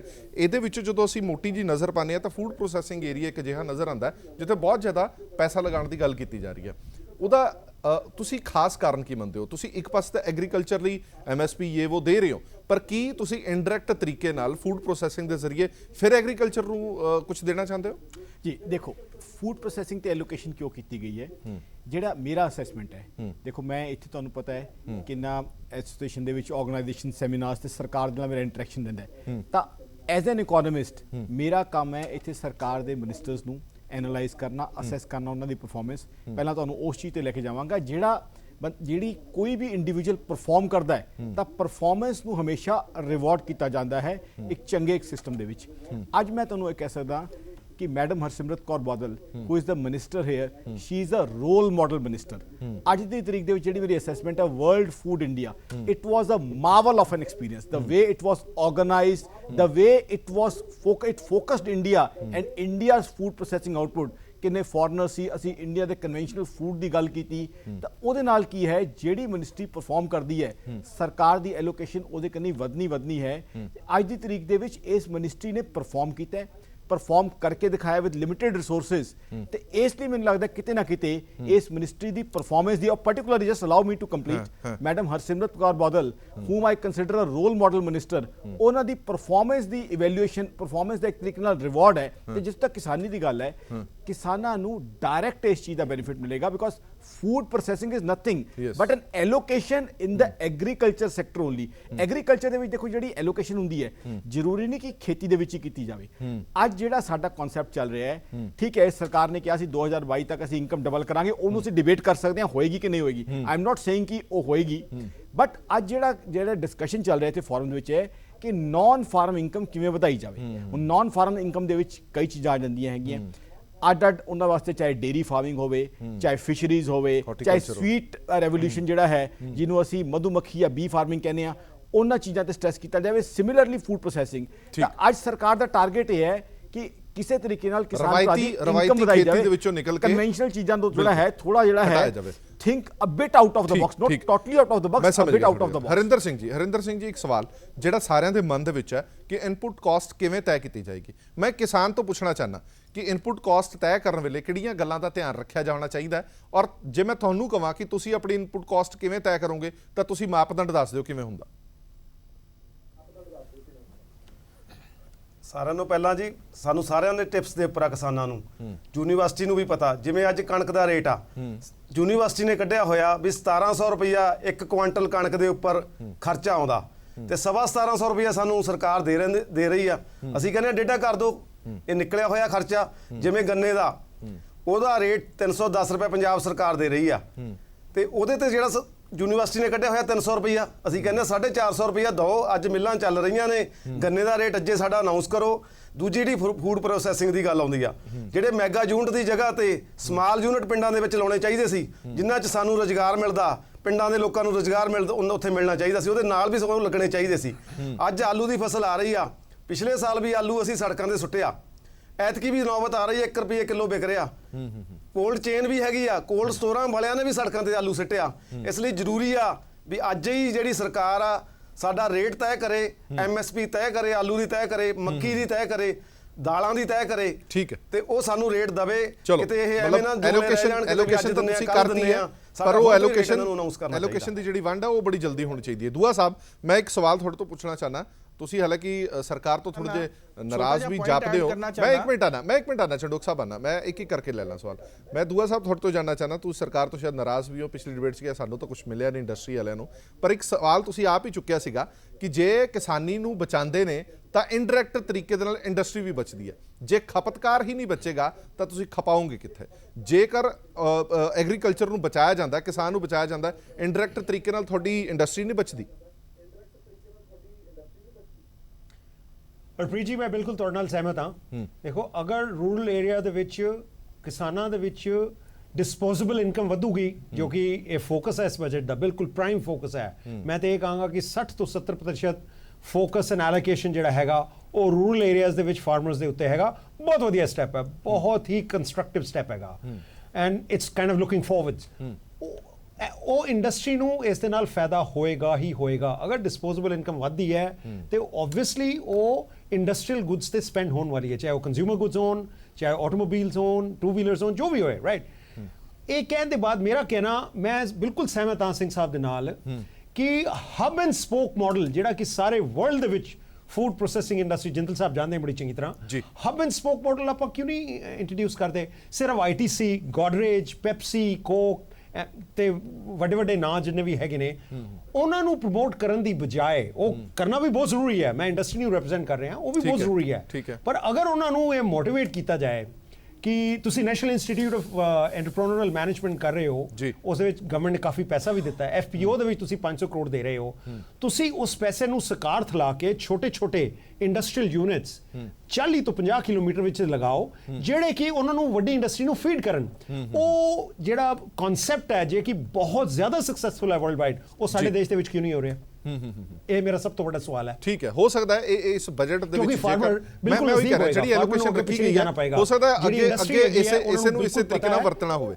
ਮੈਂ ਆਂਦਾ ਤੁਹਾਡੇ ਕੋਲ, ਮੈਂ ਚੱਡਾ ਸਾਹਿਬ ਤੁਹਾਡੇ ਤੋਂ ਜਾਣਨਾ ਚਾਹਨਾ, ਐਬਸੋਲੂਟਲੀ ਮੈਂ ਚੱਡਾ ਸਾਹਿਬ ਤੁਹਾਡੇ ਤੋਂ ਜਾਣਨਾ ਚਾਹਨਾ, ਜਿਹੜੀ ਫੂਡ ਪ੍ਰੋਸੈਸਿੰਗ ਦੀ ਅਸੀਂ ਗੱਲ ਕਰ ਰਹੇ ਹਾਂ, ਕਿਉਂਕਿ ਫੂਡ ਪ੍ਰੋਸੈਸਿੰਗ ਦਾ ਸਿੱਧਾ ਤਾਲੁਕ ਕਿਸਾਨਾਂ ਦੇ ਨਾਲ ਹੈ, ਕਿਸਾਨੀ ਨਾਲ ਹੈ ਔਰ ਪ੍ਰੋਡਕਟਿਵਿਟੀ ਦੇ ਨਾਲ ਹੈ, ਔਰ ਪੰਜਾਬ ਜਿਹੜਾ ਕਿਸਾਨ ਪ੍ਰਧਾਨ ਸੂਬਾ ਹੈ ਔਰ ਖੁਸ਼ਕਿਸਮਤੀ ਦੇ ਨਾਲ ਮਿਨਿਸਟਰੀ ਵੀ ਪੰਜਾਬ ਦੇ ਕੋਲ ਹੈ। ਇਵਲੀ ਤੁਹਾਨੂੰ ਲੱਗਦਾ ਹੈ ਕਿ ਇਸ ਚੀਜ਼ ਦੇ ਨਾਲ ਫਾਇਦਾ ਹੋਣ ਵਾਲਾ ਜਾਂ ਫਿਰ ਇੰਨਾ ਮੋਟਾ ਬਜਟ ਇਸ ਸੈਕਟਰ ਦੇ ਵਿੱਚ ਰੱਖਣ ਦਾ ਕਾਰਨ ਕੀ ਹੋ ਸਕਦਾ? ਨਹੀਂ ਦੇਖੋ, ਇਹਦੇ ਚ ਡੈਫੀਨਿਟਲੀ ਫਾਇਦਾ ਹੋਏਗਾ, ਕਿਉਂਕਿ ਜਿਹੜਾ ਐਗਰੋ ਪ੍ਰੋਸੈਸ ਇੰਡਸਟਰੀਜ਼, ਅਸੀਂ ਸੈਕੰਡ ਲਾਰਜੈਸਟ ਪ੍ਰੋਡਿਊਸਰ ਹੈਗੇ ਫਰੂਟਸ ਵੈਜੀਟੇਬਲਸ ਦਾ। ਤੁਸੀਂ ਦੇਖੋ ਕਿੰਨਾ ਨੁਕਸਾਨ ਹੁੰਦਾ ਹੈ ਸਾਡਾ, ਕਿੰਨਾ ਵੇਸਟੇजेस ਹੁੰਦੀ ਹੈ।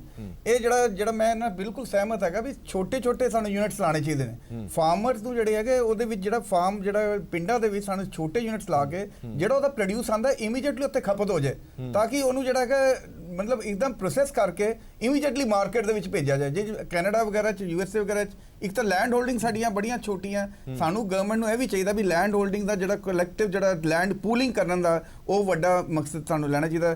ਔਰ ਸਾਨੂੰ ਚਾਹੀਦਾ ਵੀ ਨਾਲ ਜਦੋਂ ਪ੍ਰੋਡਿਊਸ ਆਏ ਇਮੀਡੀਏਟਲੀ ਉੱਥੇ ਸਮਾਲ ਸਕੇਲ ਯੂਨਿਟ ਲੱਗੇ, ਇਮੀਡੀਏਟਲੀ ਉਹਨੂੰ ਜਿਹੜਾ ਪ੍ਰੋਸੈਸ ਕਰਕੇ ਉਹ ਜਿਹੜਾ ਮਾਰਕੀਟ ਦੇ ਵਿੱਚ ਇੱਕਦਮ ਦੇ ਦੇ, ਕਿਉਂਕਿ ਇਹਦੇ ਨਾਲ ਜਿਹੜਾ ਕੀ ਹੋਏਗਾ, ਨੌਕਰੀਆਂ ਵੀ ਵਧਣਗੀਆਂ। ਜਿਹੜੇ ਸਮਾਲ ਸਕੇਲ ਜਿਹੜੇ ਲੋਕ ਸਾਡੇ ਰੂਰਲ ਏਰੀਆ ਦੇ ਬੇਰੋਜ਼ਗਾਰ ਹੈਗੇ ਨੇ, ਉਹਨਾਂ ਨੂੰ ਸਾਨੂੰ ਉਤਸ਼ਾਹਿਤ ਕੀਤਾ ਜਾਣਾ ਚਾਹੀਦਾ ਵੀ ਤਾਂ ਕਿ ਉਹ ਉਸ ਦੇ ਨਾਲ ਸਮਾਲ ਸਕੇਲ ਯੂਨਿਟ ਲਾਣ, ਜਿਹੜੀ ਪ੍ਰੋਡਿਊਸ ਆਂਦੀ ਹੈ ਇਮੀਡੀਏਟਲੀ ਉਹਨੂੰ ਪ੍ਰੋਸੈਸ ਕਰਕੇ ਪੈਕੇਜਿੰਗ ਇੰਡਸਟਰੀ ਨਾਲ ਲੱਗੇ, ਪੈਕੇਜਿੰਗ ਕਰਕੇ ਇਮੀਡੀਏਟਲੀ ਮਾਰਕੀਟ ਦੇ ਵਿੱਚ ਅਗਰ ਕਰ ਦੇਣਗੇ, ਉਹਦਾ ਜਿਹੜਾ ਫਾਇਦਾ ਹੋਏਗਾ ਸਿਰਫ। ਔਰ ਦੂਜੀ ਚੀਜ਼ ਜਿਹੜੀ ਮੈਂ ਬਹੁਤ ਕਹਿਣਾ ਵੀ ਸਾਨੂੰ ਜਿਹੜਾ ਹੈਗਾ ਕੁਆਲਿਟੀ ਕੰਟਰੋਲ ਕਰਨ ਲਈ, ਮੈਂ ਤਾਂ ਕਹਿੰਦਾ ਵੀ ਟ੍ਰੇਨਿੰਗ ਦੇਣੀ ਕਿਸਾਨਾਂ ਲਈ ਬਹੁਤ ਜ਼ਰੂਰੀ ਹੈ, ਐਜੂਕੇਸ਼ਨ ਟ੍ਰੇਨਿੰਗ ਦੇਣੀ ਬਹੁਤ ਜ਼ਰੂਰੀ ਹੈ। ਜਦ ਤੱਕ ਅਸੀਂ, ਕਿਉਂਕਿ ਸਾਡੇ ਜ਼ਿਆਦਾਤਰ ਕਿਸਾਨ ਜਿਹੜੇ ਐਜੂਕੇਟਿਡ ਨਹੀਂ ਹੈ, ਉਹਨਾਂ ਨੂੰ ਪਤਾ ਹੀ ਨਹੀਂ ਹੈਗਾ ਕੀ ਕਰਨਾ, ਉਹਦੇ ਨਾਲ ਐਜੂਕੇਟਿਡ ਦੇਣ ਨਾਲ, ਟ੍ਰੇਨਿੰਗ ਦੇਣ ਨਾਲ ਸਾਡੀ ਜਿਹੜੀ ਹੈ ਕਈ ਤਰ੍ਹਾਂ ਦੀ ਜਿਹੜੀ ਹੈ ਸਮੱਸਿਆਵਾਂ ਦੂਰ ਹੋ ਜਾਂਦੀਆਂ, ਜਿਹੜੀ ਪ੍ਰੋਬਲਮਸ ਹੈਗੀ ਉਹ ਸੋਲਵ ਹੋ ਸਕਦੀਆਂ। ਮੇਰੇ ਮੁਤਾਬਿਕ ਇਹਦਾ ਜ਼ਰੂਰ ਫਾਇਦਾ ਹੋਏਗਾ ਔਰ ਇਹਨੂੰ ਜ਼ੋਰੋ ਸ਼ੋਰ ਨਾ ਕਰਨਾ। ਉੱਥੇ ਮੈਨੂੰ ਯਾਦ ਹੈ, ਮੈਂ ਜਨਰਲ ਸਾਹਿਬ ਆਣਾ, ਇੱਕ ਮਿੰਟ ਟਾਈਗਰ ਸਾਹਿਬ ਕੁਝ ਕਹਿ ਰਹੇ, ਫਿਰ ਮੈਂ ਤੁਹਾਡੇ ਕੋਲ। ਹਾਂਜੀ ਸ਼ੰਡੋ ਸਾਹਿਬ, famous in the entire world. ਇੰਨੀ ਵਧੀਆ ਜਿਹੜੀ ਵਾਈਨ ਗ੍ਰੇਵਸ ਤੋਂ ਬਣਾ ਕੇ ਉਹ ਮਾਰਕੀਟ, ਇੰਟਰਨੈਸ਼ਨਲ ਮਾਰਕੀਟ ਦੇ ਵਿੱਚ ਜਾਂਦੀ ਹੈ। ਬਿਲਕੁਲ ਹਾਂਜੀ ਟਾਈਗਰ ਚੰਡੋਕ ਜੀ, ਟਾਈਗਰ ਚੰਡੋਕ ਸਕਦੇ ਹਾਂ। ਬਿਲਕੁਲ ਭਾਜੀ, ਮੈਂ ਇੱਕ ਚੀਜ਼ ਇਹ ਕਹਿਣਾ ਚਾਹਨਾ, ਫੂਡ ਪ੍ਰੋਸੈਸਿੰਗ ਇੰਡਸਟਰੀ ਦੇ ਵਿੱਚ FDI ਅਲਾਉ ਕਰ ਦਿੱਤੀ ਗਈ ਹੈ। ਡਾਇਰੈਕਟਲੀ ਤੁਸੀਂ ਫਾਰਮਿੰਗ ਕਮਿਊਨਿਟੀ ਨੂੰ FDI ਅਲਾਉ ਕਰ ਨਹੀਂ ਸਕਦੇ। ਤੁਸੀਂ ਥੋੜਾ ਜਿਹਾ ਸਮਝਣ ਦੀ ਕੋਸ਼ਿਸ਼ ਕਰੋ, ਇੱਕ ਸਰਕਾਰ ਕਰ ਕੀ ਰਹੀ ਇਨਡਾਇਰੈਕਟਲੀ ਇੱਕ ਚੈਨਲ ਬਣਾ ਰਹੀ ਹੈ, ਕਿਉਂਕਿ ਸਰਕਾਰ ਦੇ ਕੋਲ FCI ਔਰ ਬਾਕੀ ਸਾਰੇ ਮੈਕੈਨਿਜ਼ਮ ਮਿਲਾ ਕੇ ਫੂਡ ਗ੍ਰੇਨ ਸਟੋਰੇਜ ਦੀ ਕੈਪੈਸਿਟੀ ਹੀ ਨਹੀਂ ਹੈਗੀਆਂ ਇੰਨੀਆਂ ਸਾਰੀਆਂ। ਉਹ ਕੀ ਕਰ ਰਹੇ ਨੇ, ਡਾਇਰੈਕਟ ਫੂਡ ਗ੍ਰੇਨ ਦੀ ਪ੍ਰੋਕਿਉਰਮੈਂਟ MSP ਜੇ FDIs ਨੂੰ ਅਲਾਉ ਨਹੀਂ ਕਰ ਸਕਦੇ, ਫੂਡ ਪ੍ਰੋਸੈਸਿੰਗ 'ਚ ਅਲਾਉ ਕਰ ਰਹੇ ਨੇ, ਉੱਥੇ ਬਜਟ ਵੀ ਦੇ ਰਹੇ ਨੇ। ਆਫ ਕੋਰਸ ਮਿਨਿਸਟਰ ਨੇ ਪਰਫਾਰਮ ਕੀਤਾ ਹੋਏਗਾ, that is another issue. Basically ਉਹ ਚੈਨਲਾਈਜ਼ ਕਰ ਰਹੇ ਹੈ, ਕਿਉਂਕਿ ਪ੍ਰੋਡਕਸ਼ਨ ਵੀ ਜਿਹੜੀ ਹੋਏਗੀ ਉਹ ਸੰਭਾਲਣੀ ਬੜੀ ਔਖੀ ਹੈ। ਜਿਵੇਂ ਕਹਿ ਰਹੇ 1-1 ਰੁਪਏ ਦਾ ਆਲੂ ਵਿਕ ਰਿਹਾ, ਉਹ ਵੀ ਨਹੀਂ ਵਿਕ ਰਿਹਾ, ਸਰਕਾਰ ਤੇ ਆ ਰਿਹਾ। ਉਹ ਇਨਡਾਇਰੈਕਟਲੀ ਕੀ ਕਰ ਰਹੇ ਨੇ, ਫੂਡ ਪ੍ਰੋਸੈਸਿੰਗ ਇੰਡਸਟਰੀ ਜਾਏਗੀ ਔਰ ਫੂਡ ਪ੍ਰੋਸੈਸਿੰਗ 'ਚ ਫੋਰਨਰਸ ਪੈਸਾ ਪਾ ਸਕਦੇ ਹੈ, ਉਹਦੇ ਚਿਪਸ ਬਣਨ, ਆਲੂ ਐਕਸਪੋਰਟ ਹੋਏ, ਕੁਝ ਵੀ ਹੋਏ। ਬਾਕੀ ਜਿਵੇਂ ਫਰੂਟਸ ਹੈਗੇ ਨੇ, ਇਹ ਇਨਡਾਇਰੈਕਟਲੀ ਤੁਸੀਂ ਦੇਖੋ ਫਰਮ ਫਾਰਮ ਪ੍ਰੋਡਿਊਸ। ਇਹਦਾ ਫਾਇਦਾ ਕਿ ਨੁਕਸਾਨ ਹੈ? ਇਹਦਾ ਕਿਸਾਨਾਂ ਨੂੰ ਦੱਸੋ ਨਾ ਟਾਈਗਰ ਜੀ, ਕਿਸਾਨਾਂ ਨੂੰ ਫਾਇਦਾ ਕਿ ਨੁਕਸਾਨ ਹੈ? ਕਿਸਾਨਾਂ ਲਈ ਬਹੁਤ ਅੱਛੀ ਚੀਜ਼ ਹੈ ਜੀ, ਕਿਸਾਨਾਂ ਲਈ ਅੱਛੀ ਚੀਜ਼ ਹੈ, ਕਿਉਂਕਿ ਜੇ ਉਹ ਪ੍ਰੋਡਿਊਸ ਰੱਖ ਹੀ ਨਹੀਂ ਪਾ ਰਿਹਾ ਹੈ ਆਪਣੇ ਗੋਡਾਊਨਸ ਦੇ ਵਿੱਚ, ਉਹਦੇ ਕੋਲ ਫੈਸਿਲਿਟੀ ਨਹੀਂ ਹੈ ਜਾਂ ਕੋਲਡ ਸਟੋਰੇਜ ਇੰਨੀਆਂ ਹੈ ਹੀ ਨਹੀਂ, ਤੇ ਉਹਨਾਂ ਲਈ ਅੱਛੀ ਚੀਜ਼ ਹੈ ਔਰ ਉਹਨਾਂ ਨੂੰ ਪ੍ਰਾਈਸ ਵੀ ਅੱਛਾ ਮਿਲੇਗਾ। ਲੇਕਿਨ ਕੋਲਡ ਸਟੋਰੇਜ ਵੀ ਹੈਗੇ ਨੇ, ਸਭ ਕੁਝ ਹੈਗਾ, ਪਰ ਉਹਦਾ ਕੀਮਤ ਨਹੀਂ ਮਿਲਦੀ। ਕੋਲਡ ਸਟੋਰ ਵੀ ਰੱਖੇ ਗਏ ਆ, ਪ੍ਰਾਈਸ ਅਨਾਉਂਸ ਕਰੋ, ਵੱਡੀ ਗੱਲ ਪ੍ਰਾਈਸ ਦੀ ਗੱਲ ਆ, ਸਾਰਾ ਕੁਝ ਹੈਗਾ, ਕੋਲਡ ਸਟੋਰ ਵੀ ਹੈਗਾ, ਕੋਲਡ ਚੇਨ ਵੀ ਹੈਗੀ ਆ। ਚਲੋ ਮੈਂ ਆਣਾ ਵਾਪਸ ਆਣਾ, MSP ਦੀ ਗੱਲ ਆ। ਤੁਸੀਂ ਜੋ ਗੱਲ ਕਰ ਰਹੇ ਹੋ, ਮੈਂ ਖੈਰ ਤੁਸੀਂ ਐਗਰੀਕਲਚਰ ਸਪੈਸ਼ਲਿਸਟ ਹੋ, ਪਰ ਮੇਰੇ ਹਿਸਾਬ ਨਾਲ ਜੋ मैं समझ पाना एज अ फाइनेंस पर्सन, मेरे हिसाब नाल गवर्नमेंट एक किस्म दा चैनल बना रही है और वो प्राइस जेड़ा सरकार ने कमिट कीता 1.5% होने दवांगे ते दुगना दवांगे 2022, वो फूड प्रोसेसिंग के थ्रू चैनलाइज कर रही है कि वो प्रोड्यूस टू प्रिजर्व किया जा सके, टाइगर जी मैं आना वापस रखा जा सके ताकि ਉਹਦੇ ਵਿੱਚੋਂ ਮੈਕਸਿਮਾਈਜੇਸ਼ਨ ਵੈਲਿਊ ਐਡੀਸ਼ਨ ਕੀਤੀ ਜਾ ਸਕੇ। ਠੀਕ ਹੈ, ਮੈਂ ਜਿੰਦਲ ਸਾਹਿਬ ਤੁਹਾਡੇ ਤੋਂ ਇਹ ਜਾਣਨਾ ਚਾਹਨਾ 1400 ਕਰੋੜ ਦੀ ਅਸੀਂ ਗੱਲ ਕਰਦੇ ਹਾਂ ਕਿ ਇੱਡਾ ਵੱਡਾ ਇਨਵੈਸਟਮੈਂਟ ਹੋ ਰਿਹਾ, ਇਹਦੀ ਵਾਪਸੀ ਕਿੰਨੀ ਕੁ ਹੋ ਸਕਦੀ? ਜੀ ਪਹਿਲਾਂ ਤਾਂ ਕੁਝ ਕਲੈਰੀਫਿਕੇਸ਼ਨ 2022 ਦੀ ਜਿਹੜੀ ਗੱਲ ਹੈ ਕਿਸਾਨਾਂ ਦੀ ਇਨਕਮ ਡਬਲ ਕਰਨ ਦਾ ਜਿਹੜਾ ਹੈ ਟਾਰਗੇਟ ਸਰਕਾਰ ਲੈ ਕੇ ਚੱਲ ਰਹੀ ਹੈ। ਹੁਣ ਜਿਹੜੀ ਤੁਸੀਂ ਗੱਲ ਕੀਤੀ 1400 ਕਰੋੜ ਦੀ, ਇਹ ਤੁਸੀਂ ਬਹੁਤ ਹੀ ਰੈਲੇਵੈਂਟ ਪੁਆਇੰਟ ਰੇਜ਼ ਕੀਤਾ ਹੈ। ਇਹਦੇ ਵਿੱਚ ਜਿਹੜਾ ਹੈ ਇੱਕ ਕਲੈਰੀਫਿਕੇਸ਼ਨ ਮੈਂ ਦੇਣਾ ਚਾਹੁੰਦਾ, 1400 ਕਰੋੜ ਦਾ ਮਤਲਬ ਇਹ ਨਹੀਂ ਹੈ ਕਿ 1400 ਕਰੋੜ ਜਾ ਕੇ ਕਿਸੇ ਫੈਕਟਰੀ ਦੇ ਵਿੱਚ ਲੱਗ ਜਾਣਾ ਜਿਹੜੀ ਫੂਡ ਪ੍ਰੋਸੈਸਿੰਗ ਕਰਨੀ ਹੈ। 1400 ਕਰੋੜ ਦਾ ਮਤਲਬ ਇਹ ਹੋਏਗਾ ਸ਼ਾਇਦ 30,000 ਜਾਂ 40,000 ਕਰੋੜ। ਕਿਸ ਤਰੀਕੇ ਨਾਲ ਬਾਕੀ 14 ਹਾਂ ਮੈਂ ਤੁਹਾਨੂੰ ਦੱਸਦਾ, ਉਹੀ ਉਸੇ ਚੀਜ਼ ਤੇ ਮੈਂ ਆਉਣਾ ਚਾਹੁੰਦਾ ਕਿਉਂਕਿ ਮੇਰਾ ਮਿਨਿਸਟਰੀਜ਼ ਨਾਲ ਇੰਟਰੈਕਸ਼ਨ ਹੈ। 1400 ਕਰੋੜ ਇਹ ਇਸ ਚੀਜ਼ ਦੇ ਵਿੱਚ ਖਰਚ ਹੋਏਗਾ ਕਿ ਫੂਡ ਪ੍ਰੋਸੈਸਿੰਗ ਵਾਸਤੇ ਅਸੀਂ ਉੱਥੇ ਫੈਸਿਲਿਟੀਜ਼ ਤੇ ਇਨਫਰਾਸਟ੍ਰਕਚਰ ਕਰੀਏ ਤੇ ਪ੍ਰਾਈਵੇਟ ਸੈਕਟਰ ਆਏਗਾ। ਤਾਂ ਉਹ 1400 ਕਰੋੜ ਨਾਲ when the captain of the ship is a top performer, ਠੀਕ ਹੈ ਨਾ, when the captain of the team is a top performer, ਉਹ 1400 ਕਰੋੜ ਦੀ ਯੂਟਿਲਾਈਜੇਸ਼ਨ ਇਨਫਰਾਸਟ੍ਰਕਚਰ ਦੇ ਵਿੱਚ, ਮੋਟੀਵੇਸ਼ਨ ਦੇ ਵਿੱਚ, ਉਹਨਾਂ ਨੂੰ ਫੈਸਿਲਿਟੇਟ ਕਰਨ ਦੇ ਵਿੱਚ ਹੋਏਗੀ। ਫੈਕਟਰੀਆਂ ਤੋਂ ਬਾਅਦ ਲੱਗਣਗੀਆਂ, ਪ੍ਰਾਈਵੇਟ ਸੈਕਟਰ ਲਾਏਗਾ। ਤਾਂ ਇਹਨੂੰ ਅਸੀਂ ਸਿਰਫ 1400 ਕਰੋੜ ਨਾਲ ਨਾ ਦੇਖੀਏ। ਮੇਰੇ ਹਿਸਾਬ ਨਾਲ ਐਜ਼ ਐਨ ਇਕੋਨੋਮਿਸਟ ਮੈਂ ਤੁਹਾਨੂੰ ਪੂਰੀ ਕੈਲਕੂਲੇਸ਼ਨ ਦੱਸ ਸਕਦਾ, ਇਹ 1400 ਕਰੋੜ ਦਾ ਮਤਲਬ ਹੈ ਇਹਦੇ ਵਿੱਚ ਆ ਕੇ ਕਿਤੇ ਨਾ ਕਿਤੇ 40,000 ਜਾਂ 45,000 ਕਰੋੜ ਰੁਪਏ ਆ ਕੇ ਲੱਗੇਗਾ। ਕਿਉਂਕਿ ਉਹ 1400 ਕਰੋੜ ਨਾਲ ਕੀ ਹੋਣਾ ਹੈ, ਇਨਫਰਾਸਟ੍ਰਕਚਰ, ਉਹਨਾਂ ਦੀ ਹੈਲਪ, ਉਹਨਾਂ ਵਾਸਤੇ ਫੈਸਿਲਿਟੀਜ਼, ਉਹਨਾਂ ਨੂੰ ਮੋਟੀਵੇਟ ਕੀਤਾ ਜਾਏਗਾ ਤਾਂ ਉਹਨਾਂ ਨੂੰ ਜਿਹੜੀਆਂ ਲੋੜੀਂਦੀਆਂ ਚੀਜ਼ਾਂ ਸੀ ਉਹ ਦਿੱਤੀਆਂ ਜਾਣਗੀਆਂ।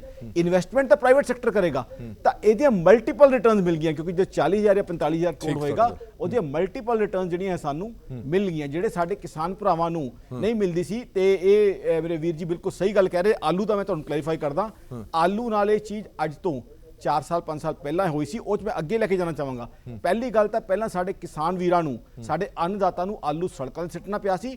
ਉਹ ਤੋਂ 1.5 ਮਹੀਨੇ ਬਾਅਦ ਹੀ ਕੀ ਹੋਇਆ ਸੀਗਾ, ਉਹੀ ਆਲੂ ਹਾਊਸਵਾਈਫ 26 ਰੁਪਏ ਕਿਲੋ ਖਰੀਦ ਰਹੀ ਸੀ। ਕੋਲਡ ਸਟੋਰੇਜ ਨੇ ਰੱਖਿਆ ਨਹੀਂ ਸੀਗਾ, ਇੰਟਰਮੀਡੀਏਟਸ ਨੇ ਫਾਇਦਾ ਚੱਕਿਆ ਸੀਗਾ।